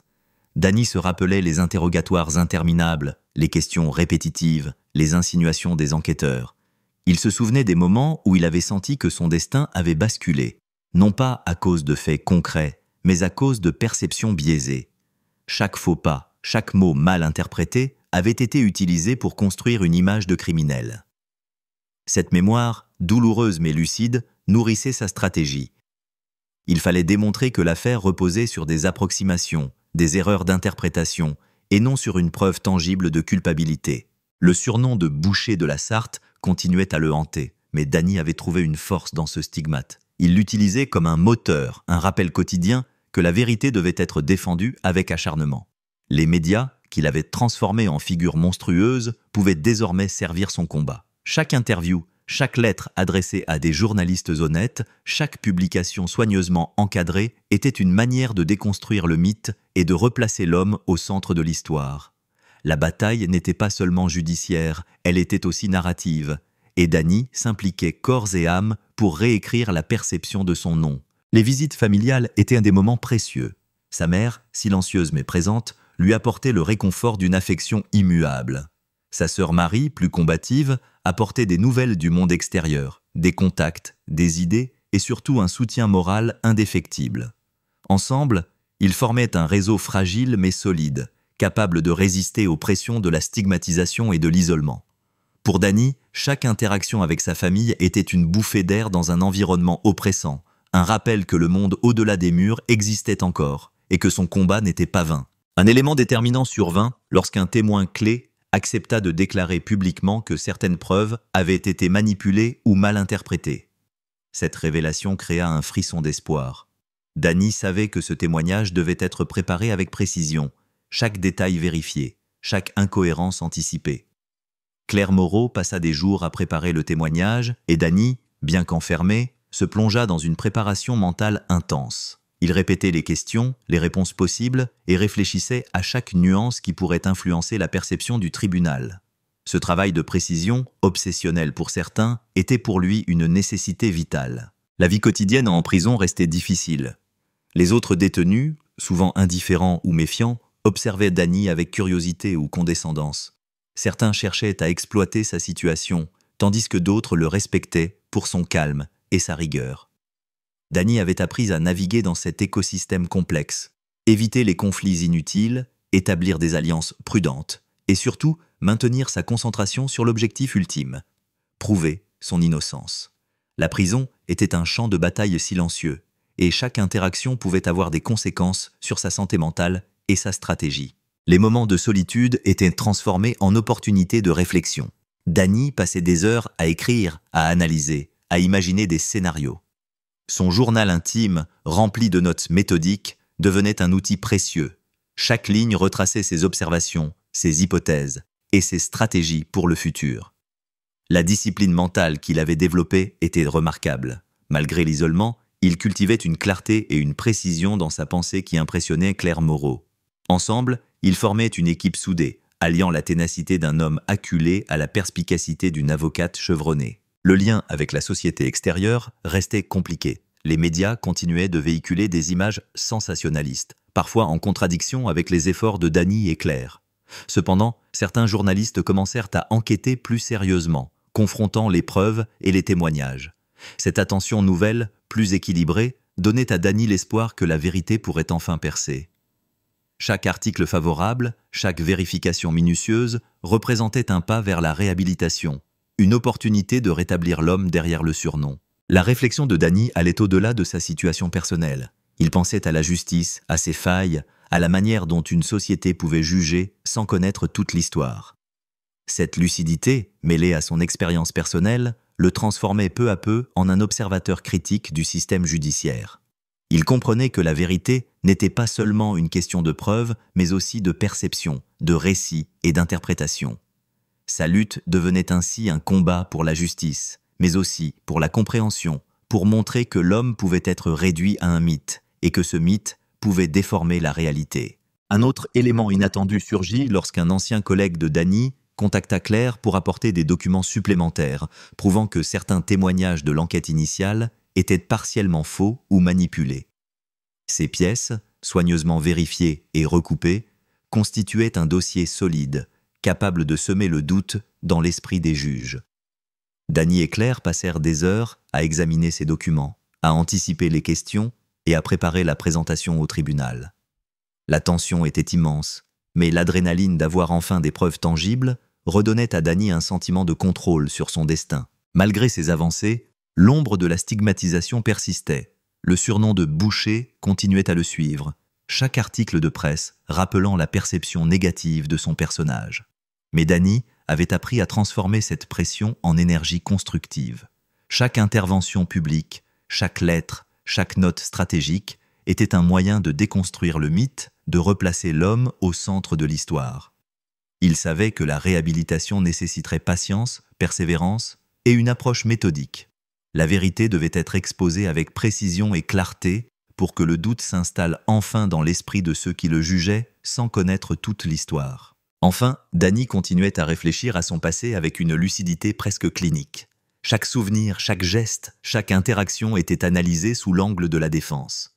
Cette obsession méthodique n'était pas une simple préparation juridique. C'était un acte de survie mentale. La prison, l'isolement et la stigmatisation sociale avaient forgé un esprit résilient, capable de transformer la souffrance en stratégie, la frustration en détermination. Et tandis que le vent hivernal balayait la cour de la prison, Dany le Prince sentait que, malgré les barreaux et les obstacles, sa lutte pour la vérité et la justice venait de prendre un tournant décisif. Les jours se succédaient dans la prison de la Sarthe, mais pour Dany le Prince, chacun d'eux était une bataille minutieusement préparée. Le surnom de boucher continuait à résonner dans son esprit, comme un écho persistant de l'injustice dont il était victime. Cependant, il avait appris à transformer cette pression en moteur de réflexion et d'action. Chaque matin, lorsqu'il franchissait la porte de sa cellule pour rejoindre la cour, il observait les autres détenus, les gardiens, les routines de la prison et transformait ses observations en analyse. Rien n'était laissé au hasard. Chaque détail, chaque comportement pouvait lui fournir une clé pour comprendre le système dans lequel il était enfermé. Claire Moreau était devenue son pilier stratégique et moral. Ensemble, ils travaillaient sur les dossiers, revoyaient les preuves et préparaient les étapes futures de la révision de procès. Les nouvelles déclarations des témoins, les documents complémentaires fournis par d'anciens collègues et les analyses scientifiques revisitées constituaient un arsenal solide, mais il fallait encore les articuler avec précision. Dany savait que la force de son dossier ne résidait pas seulement dans la quantité de preuves, mais dans la cohérence de leur présentation. Chaque mot, chaque phrase devait être calibré pour convaincre un tribunal sceptique et surtout pour contrer la narration médiatique qui continuait à le peindre comme un monstre. Les souvenirs du procès initial revenaient souvent hanter Dany. Il se rappelait les moments où chaque objection de ses avocats était balayée, chaque détail crucial ignoré, chaque preuve d'innocence minimisée. Ces souvenirs nourrissaient sa vigilance. Il savait désormais que la justice ne suivait pas seulement les faits, mais était influencée par la perception publique et la pression médiatique. Cette lucidité, bien que douloureuse, le rendait déterminé.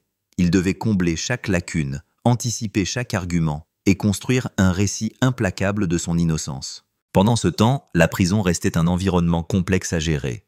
Les autres détenus observaient Danny avec une curiosité mêlée de respect et de suspicion.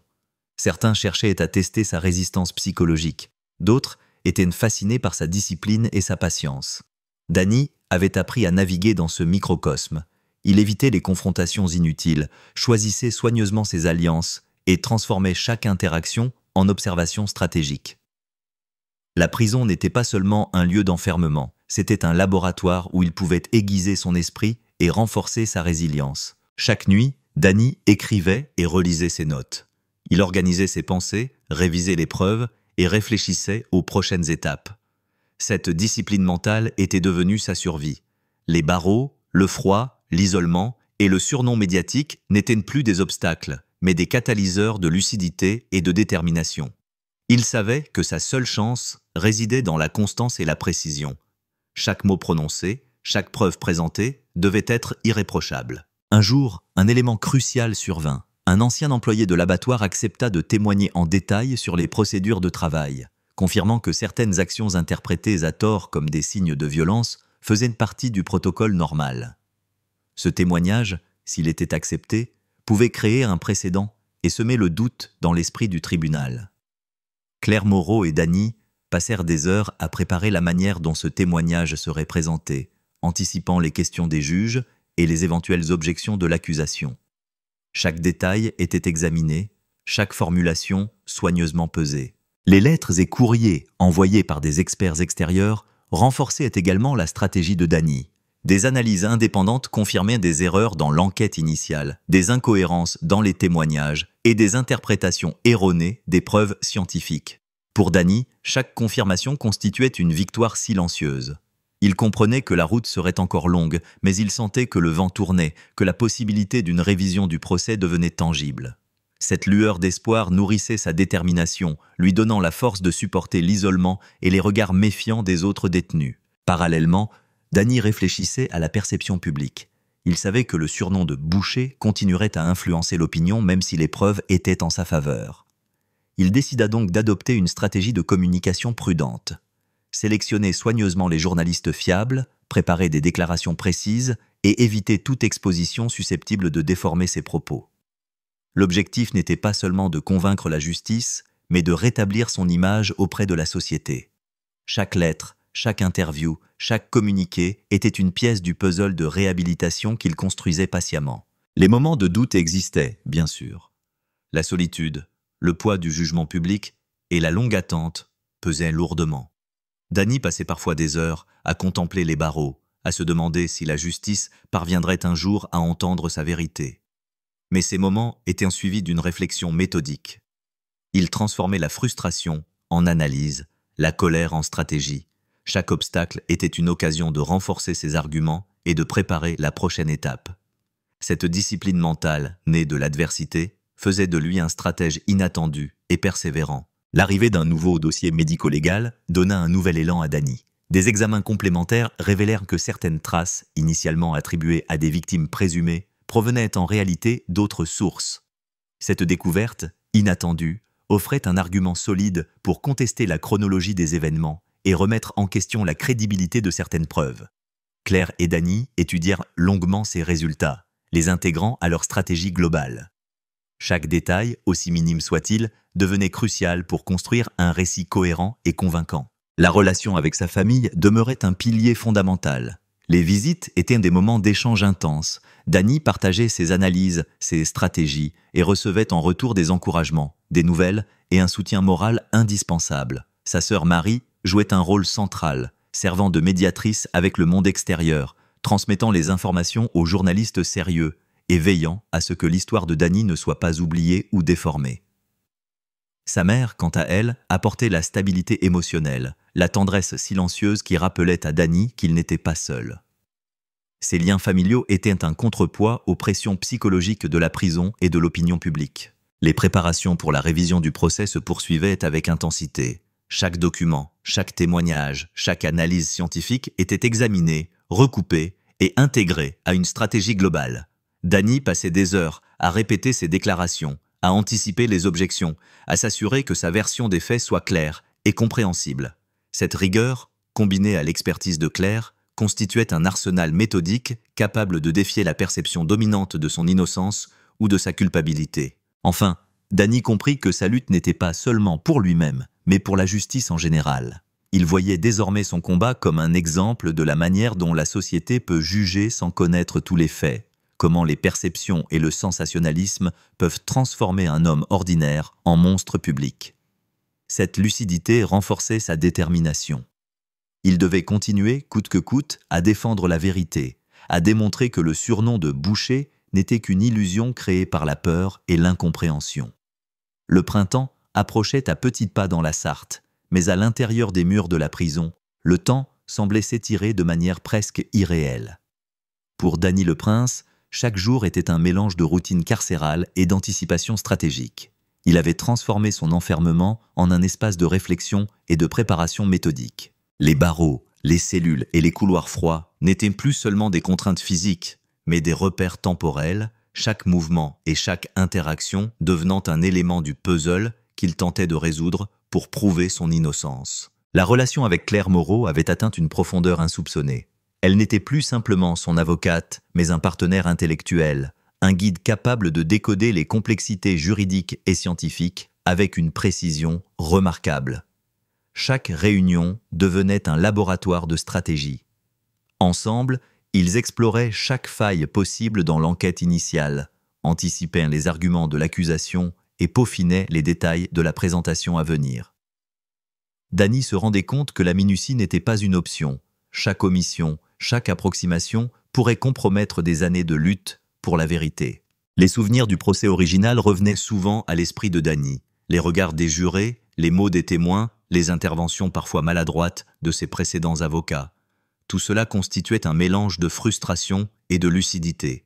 Il savait que la perception publique avait été façonnée bien avant que toutes les preuves ne soient examinées, et que cette perception continuerait à influencer la justice tant que le doute n'aurait pas été formellement introduit.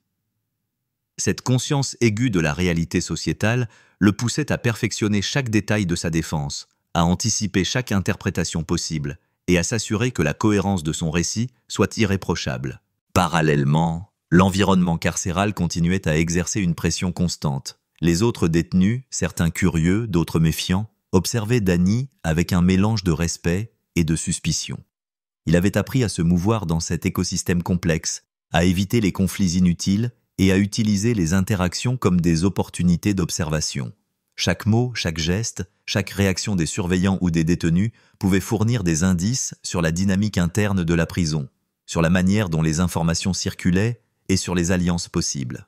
Cette vigilance permanente était devenue une seconde nature, un réflexe nécessaire pour maintenir son équilibre mental. L'une des révélations les plus importantes pour Dany survint lorsqu'un ancien employé, qui avait initialement refusé de témoigner, accepta enfin de fournir un témoignage détaillé.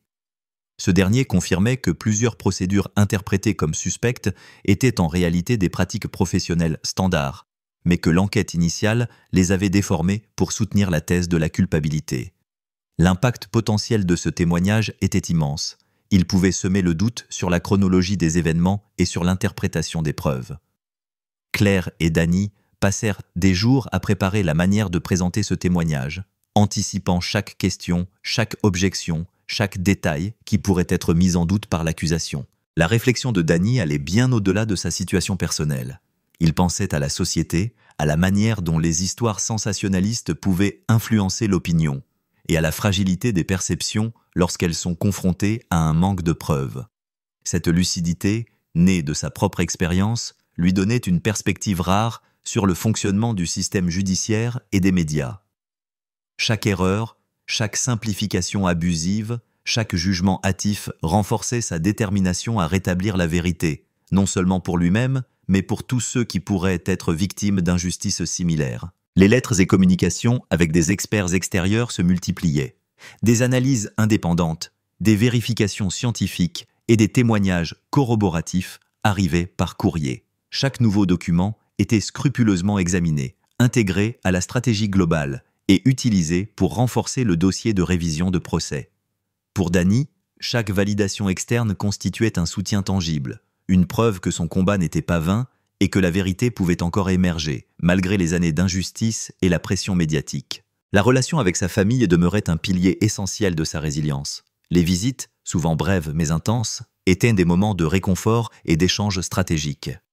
Sa sœur Marie servait de relais avec l'extérieur, informant les journalistes sérieux et s'assurant que les avancées dans la défense de Dany soient correctement rapportées. Sa mère, fidèle et silencieuse, apportait un soutien émotionnel crucial, rappelant à Dany qu'il n'était pas seul et que son combat avait un sens. Ces interactions, bien que limitées par le temps et l'espace, constituaient un ancrage fondamental dans sa lutte quotidienne. Alors que la révision du procès approchait, Dany intensifiait ses préparations. Il relisait ses notes, anticipait les questions possibles et répétait mentalement ses interventions. La discipline mentale qu'il avait développée au fil des années de détention était devenue un outil indispensable. Elle lui permettait de rester concentré, méthodique et prêt à défendre chaque aspect de son innocence. Chaque nuit, il travaillait tard, scrutant chaque détail, examinant chaque document et perfectionnant son argumentaire. La solitude, loin de le décourager, se transformait en un laboratoire intellectuel où il pouvait aiguiser son esprit. L'apparition d'une nouvelle pièce à conviction modifia la dynamique du dossier. Des analyses complémentaires montrèrent que certaines preuves cruciales avaient été mal interprétées ou datées incorrectement. Cette découverte offrait une ouverture stratégique majeure, la possibilité de contester formellement la chronologie et la crédibilité de l'enquête initiale. Claire Moreau et Dany élaborèrent un plan précis pour présenter cette information, anticipant les réactions de l'accusation et les questions potentielles du tribunal. Chaque détail devait être parfaitement articulé pour maximiser son impact. Le poids du surnom de Dabouché persistait, mais Dany avait appris à le transformer en force. Chaque interview soigneusement préparée, chaque communiqué ciblé, chaque lettre adressée à des journalistes fiables servait à déconstruire l'image fausse et sensationnaliste qui avait été diffusée pendant des années. La réhabilitation de son image publique devenait un élément stratégique autant que la défense judiciaire. Dany comprenait que la vérité ne suffisait pas toujours.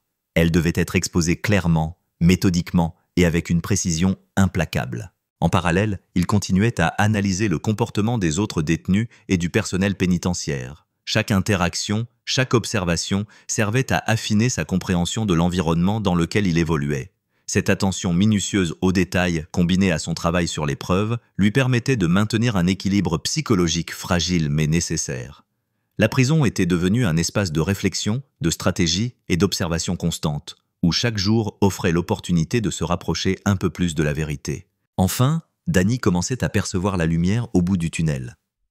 Les éléments nouveaux, les témoignages corroboratifs et la préparation méthodique de la révision du procès renforçaient son espoir. Il savait que le chemin restait ardu, mais la conviction que la justice pouvait encore triompher lui donnait la force de continuer. Chaque pas, chaque détail, chaque décision contribuait à reconstruire l'histoire réelle, à démontrer que l'homme derrière le surnom était loin du monstre que la société avait imaginé.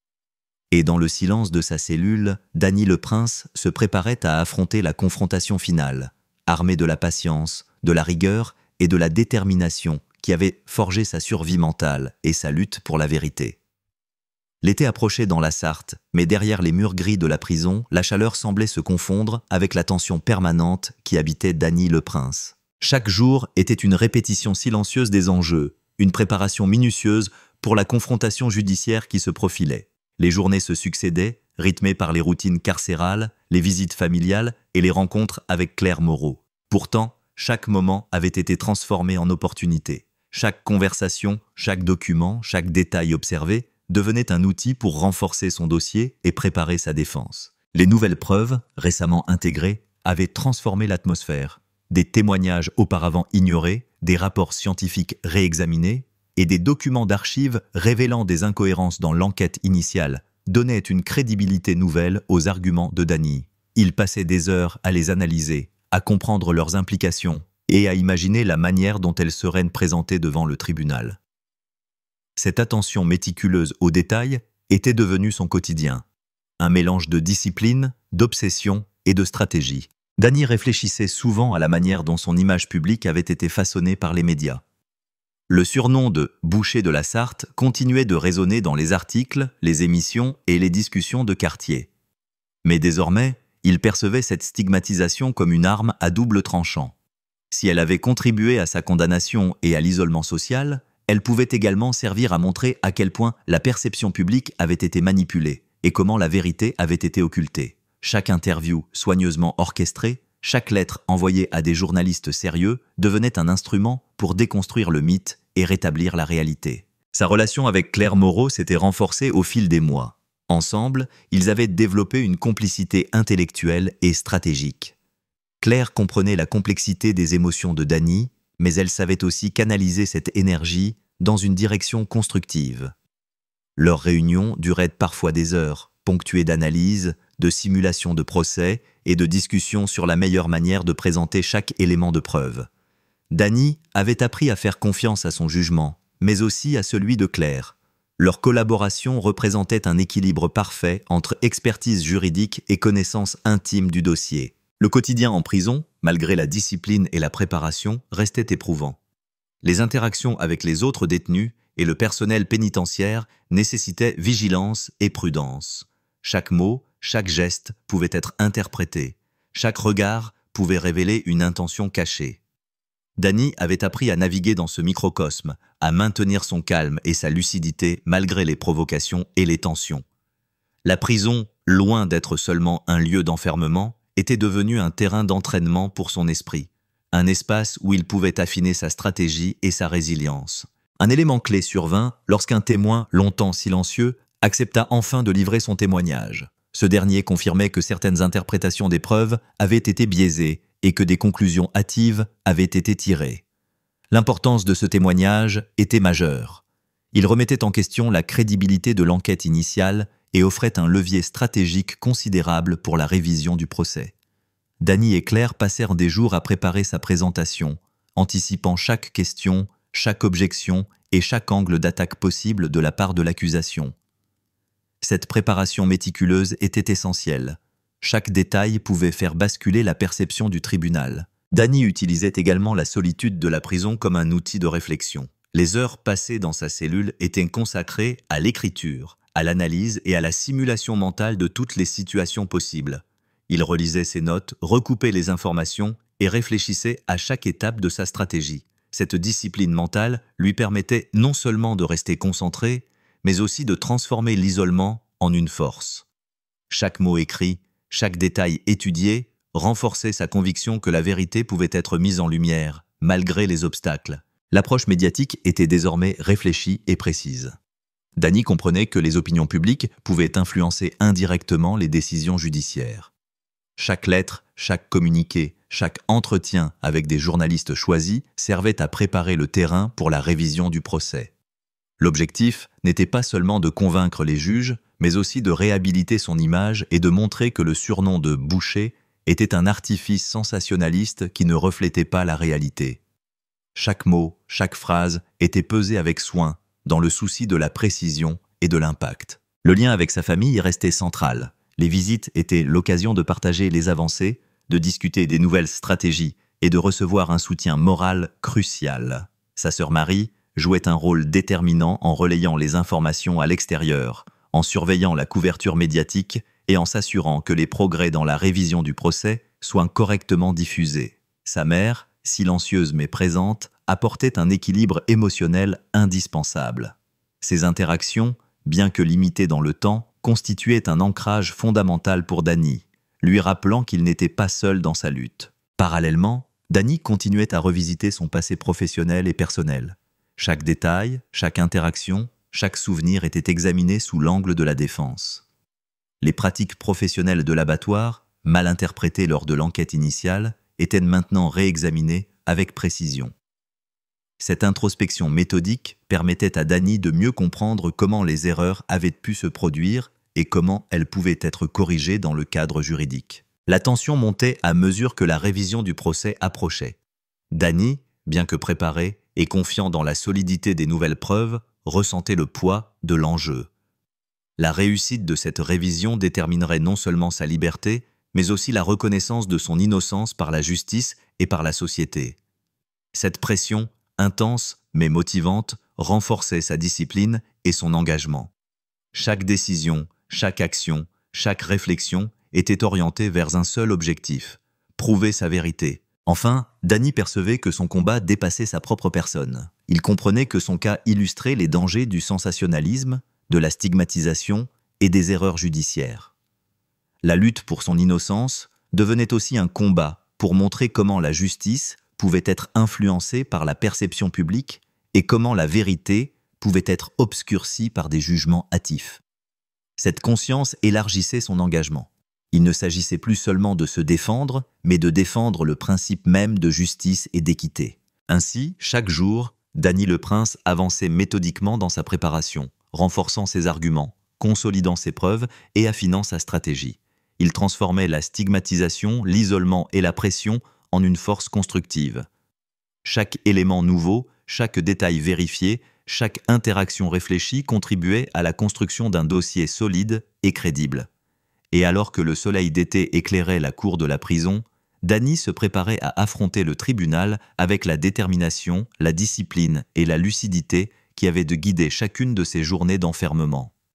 L'approche de la date de la révision du procès avait transformé la prison en un espace de tension presque palpable. Pour Dany le Prince, chaque journée était rythmée par la préparation mentale et la consolidation des preuves. Le surnom de boucher de la Sarthe continuait de peser sur lui, mais il avait appris à en faire une arme de résilience. Chaque mention médiatique, chaque regard accusateur, chaque insinuation alimentait sa détermination à prouver sa vérité. Les barreaux de sa cellule étaient devenus le cadre d'un laboratoire stratégique où chaque pensée, chaque analyse et chaque plan étaient méticuleusement élaborés. Claire Moreau, à ses côtés, avait peaufiné le dossier avec un souci du détail implacable. Les nouvelles preuves scientifiques, les témoignages réinterrogés et les documents apportés par d'anciens collègues constituaient un ensemble cohérent capable de remettre en cause la solidité de l'enquête initiale. Chaque élément était présenté selon une logique précise. D'abord établir les faits, ensuite démontrer les erreurs d'interprétation et enfin replacer Dany dans un contexte réaliste et humain. Cette méthodologie rigoureuse représentait une stratégie redoutable pour contrer la narration sensationnaliste qui avait marqué le début de l'affaire. Dans sa cellule, Dany passait des heures à répéter mentalement chaque argument, à anticiper les questions du tribunal et à se préparer au contre-interrogatoire. Chaque scénario était envisagé, chaque détail analysé, afin de minimiser toute faiblesse et d'exploiter au maximum les forces du dossier. La discipline mentale qu'il avait développée au fil des années de détention était devenue une seconde nature. Cette concentration absolue, presque obsessionnelle, lui permettait de transformer la solitude et l'isolement en une source de force intérieure. Les autres détenus, témoins involontaires de son quotidien, observaient Dany avec un mélange de curiosité et de respect. Certains étaient intrigués par sa capacité à rester calme et méthodique, d'autres méfiants face à cette intelligence stratégique. Dany avait appris à naviguer dans ses interactions avec prudence. Il évitait les conflits, choisissait ses alliances avec soin et utilisait chaque observation pour affiner sa compréhension de la dynamique carcérale. Cette vigilance permanente faisait partie intégrante de sa préparation. Comprendre l'environnement autour de lui était aussi crucial que de maîtriser les détails juridiques de son dossier. Un élément crucial survint lorsqu'un expert indépendant remit un rapport détaillant des erreurs d'analyse dans les conclusions initiales de l'enquête. Ces erreurs, concernant notamment les traces de sang et la chronologie des faits, fournissaient un levier stratégique majeur. Claire et Dany travaillèrent sans relâche pour intégrer ce rapport au dossier, préparer les questions à poser lors du tribunal et anticiper les contre-arguments. Chaque phrase, chaque donnée, chaque nuance devait être utilisée avec précision afin de maximiser l'impact de la révision du procès. La relation avec sa famille demeurait un refuge psychologique. Les visites étaient des moments précieux où Dany partageait ses avancées et recevait le soutien indispensable pour maintenir sa force mentale. Sa sœur Marie jouait un rôle central, s'assurant que la progression de la défense soit correctement relayée à l'extérieur et que les médias fiables reçoivent des informations précises. Sa mère, quant à elle, apportait stabilité et affection, rappelant à Dany qu'il n'était pas seul et que sa lutte avait un sens. Ces interactions constituaient un ancrage vital, lui donnant la force de persévérer malgré les défis quotidiens. Les préparatifs pour la révision du procès impliquaient également une attention méticuleuse aux détails du tribunal. L'organisation de l'audience, le timing de la présentation des preuves et la manière dont chaque témoin serait interrogé. Dany savait que la précision était cruciale. Une erreur, une hésitation, un détail négligé pouvait compromettre des années de préparation. Sa stratégie ne laissait rien au hasard. Chaque élément, chaque argument, chaque preuve avait sa place et son moment pour produire le maximum d'effets. Alors que la date du procès approchait, Dany réfléchissait aux implications plus larges de son combat. Il comprenait que son affaire illustrait les dangers du jugement médiatique, de la stigmatisation et des erreurs judiciaires. Son combat dépassait désormais sa propre personne. Il s'agissait de défendre le principe de justice, de montrer que la vérité pouvait être manipulée et que la perception publique pouvait parfois obscurcir la réalité. Cette lucidité renforçait sa détermination et donnait un sens profond à chacune de ses actions. Les visites de Claire étaient ponctuées de longues séances de simulation de procès. Chaque question, chaque objection, chaque argument de l'accusation était répété, analysé et anticipé. Dany travaillait non seulement sur le contenu, mais aussi sur sa posture, son calme et sa capacité à transmettre la sincérité de son récit. Il savait que l'émotion contrôlée et la clarté des propos seraient autant de facteurs décisifs pour convaincre les juges et démontrer que le boucher n'était qu'une image fabriquée et non la réalité de l'homme qu'il était. Les interactions avec les médias, limitées mais cruciales, étaient également préparées avec soin. Dany comprenait que chaque mot pouvait être interprété et diffusé hors contexte. Il adoptait donc une communication prudente et réfléchie, visant à rétablir la vérité sans alimenter le sensationnalisme. Ces efforts visaient à créer un contexte favorable à la révision du procès et à préparer le public à comprendre la complexité de l'affaire. Enfin, les nouvelles preuves scientifiques et les témoignages corroboratifs offraient à Dany et Claire un avantage stratégique considérable. Chaque pièce, chaque détail analysé, chaque rapport intégré au dossier renforçait la solidité de leur argumentation. La révision du procès n'était plus un espoir lointain, mais une possibilité tangible. Chaque pas, chaque préparation, chaque anticipation rapprochait Dany de la chance de rétablir sa vérité et de contredire l'image de boucher que la société lui avait imposée. Alors que la veille de l'audience approchait, Dany se tenait dans sa cellule, relisant une dernière fois les dossiers, répétant mentalement les arguments et réfléchissant aux réactions possibles du tribunal. Le mélange d'angoisse et d'excitation était intense, mais il se sentait prêt. Les années de préparation, de discipline mentale, de vigilance et de stratégie convergeaient vers ce moment crucial. La justice allait enfin avoir l'opportunité d'entendre son récit complet, de considérer les preuves nouvelles et de remettre en question les conclusions hâtives qui avaient conduit à sa condamnation. Dans le silence de sa cellule, Dany prit une profonde inspiration.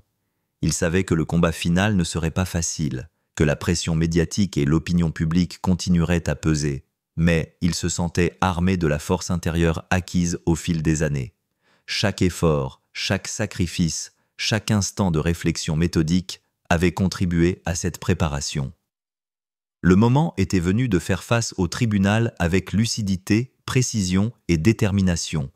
Et dans cette anticipation, Dany le Prince sentit, pour la première fois depuis longtemps, que la vérité pouvait enfin émerger de l'ombre de l'injustice.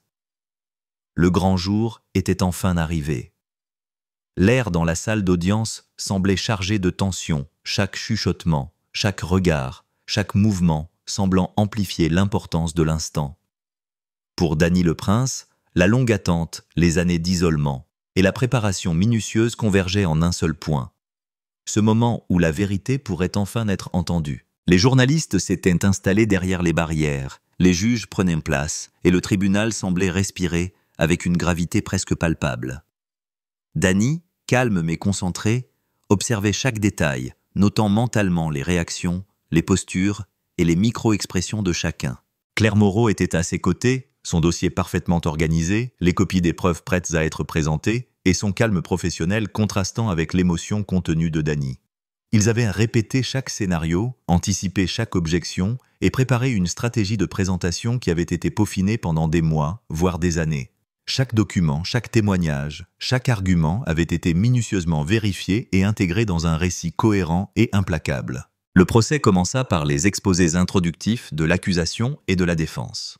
L'accusation, fidèle à sa ligne, tenta de rappeler la gravité des accusations passées, les témoignages médiatiques et la perception publique qui avaient contribué à la condamnation initiale. Mais Dany et Claire restèrent impassibles. chaque point soulevé par l'accusation fut contré par une démonstration rigoureuse d'incohérence dans l'enquête initiale, de preuves scientifiques revisitées et de témoignages corroboratifs soigneusement sélectionnés. La méthode et la précision de la défense captaient l'attention, et petit à petit, le doute commençait à s'immiscer dans l'esprit de ceux qui avaient jadis été convaincus de sa culpabilité. Lorsque les témoins clés furent appelés à la barre, le tournant du procès se fit sentir.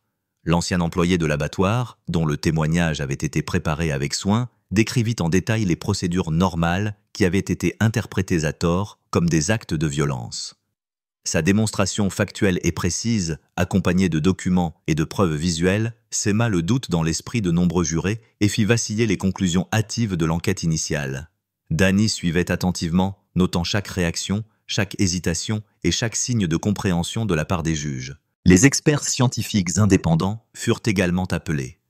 Leurs analyses réexaminées contredisaient certaines conclusions initiales de l'enquête et démontraient des erreurs méthodologiques dans l'attribution des preuves. Les présentations, claires et détaillées, rendaient impossible de continuer à ignorer les failles de l'enquête. Pour Danny, chaque confirmation apportait une validation de sa stratégie, mais également un soulagement silencieux. Le travail acharné et la patience avaient porté leurs fruits. Le point culminant survint lorsque Danny prit la parole pour la première fois depuis le début du procès. Sa voix, ferme mais mesurée, résonna dans la salle. Il parla de son expérience, de la stigmatisation qu'il avait subie et des erreurs qui avaient conduit à sa condamnation. Chaque mot était choisi avec soin, chaque phrase articulée pour démontrer sa sincérité et la cohérence de son récit. Il ne chercha pas à manipuler l'émotion, mais à exposer la vérité avec clarté et rigueur.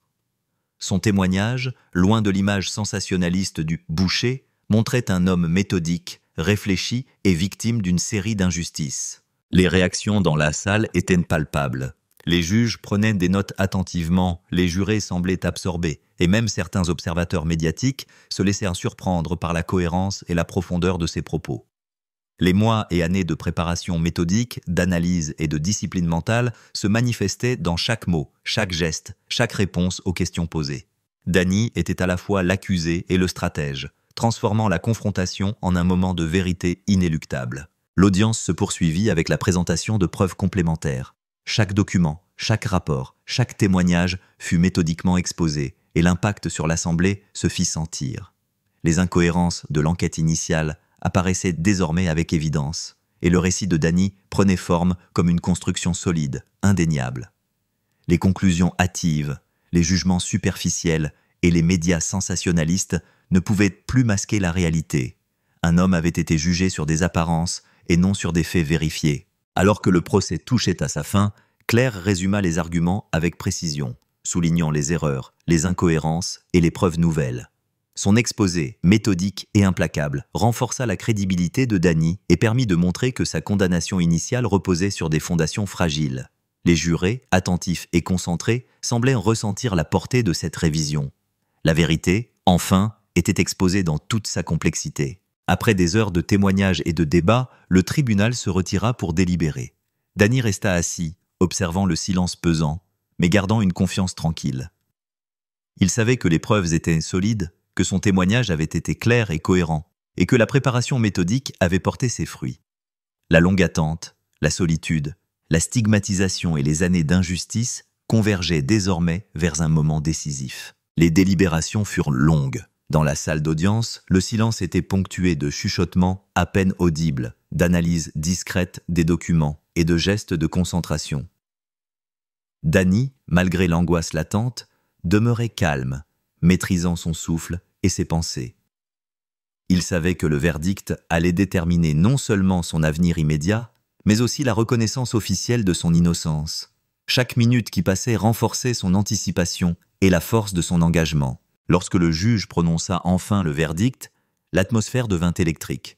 Les mots étaient mesurés, mais portaient un poids immense.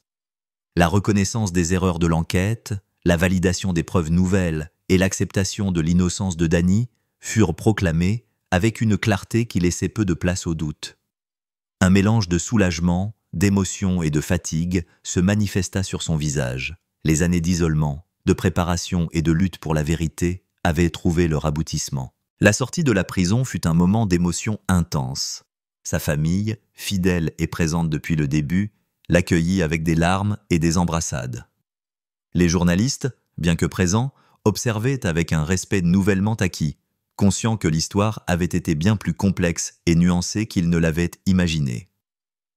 Dany, enfin libre, n'était plus le « boucher de la Sarthe », mais un homme dont la persévérance et la stratégie méthodique avaient permis de rétablir la vérité. Pour Dany, le combat n'était pas seulement personnel. Il avait démontré que la justice pouvait être influencée par la perception, que la stigmatisation médiatique pouvait déformer la réalité et que la vérité nécessitait patience, discipline et courage. Son expérience devint un exemple de résilience et de méthodologie, illustrant comment un individu pouvait se battre contre des forces apparemment écrasantes et rétablir la justice. Chaque étape de sa préparation, chaque interaction, chaque analyse minutieuse avait contribué à ce triomphe final. Et tandis qu'il quittait la prison, entouré de sa famille et de ses proches, Dany le Prince savait que son nom, autrefois entaché par un surnom cruel, avait été réhabilité. Les épreuves n'étaient pas effacées, les souvenirs des années d'isolement demeuraient, mais la justice avait enfin reconnu sa vérité.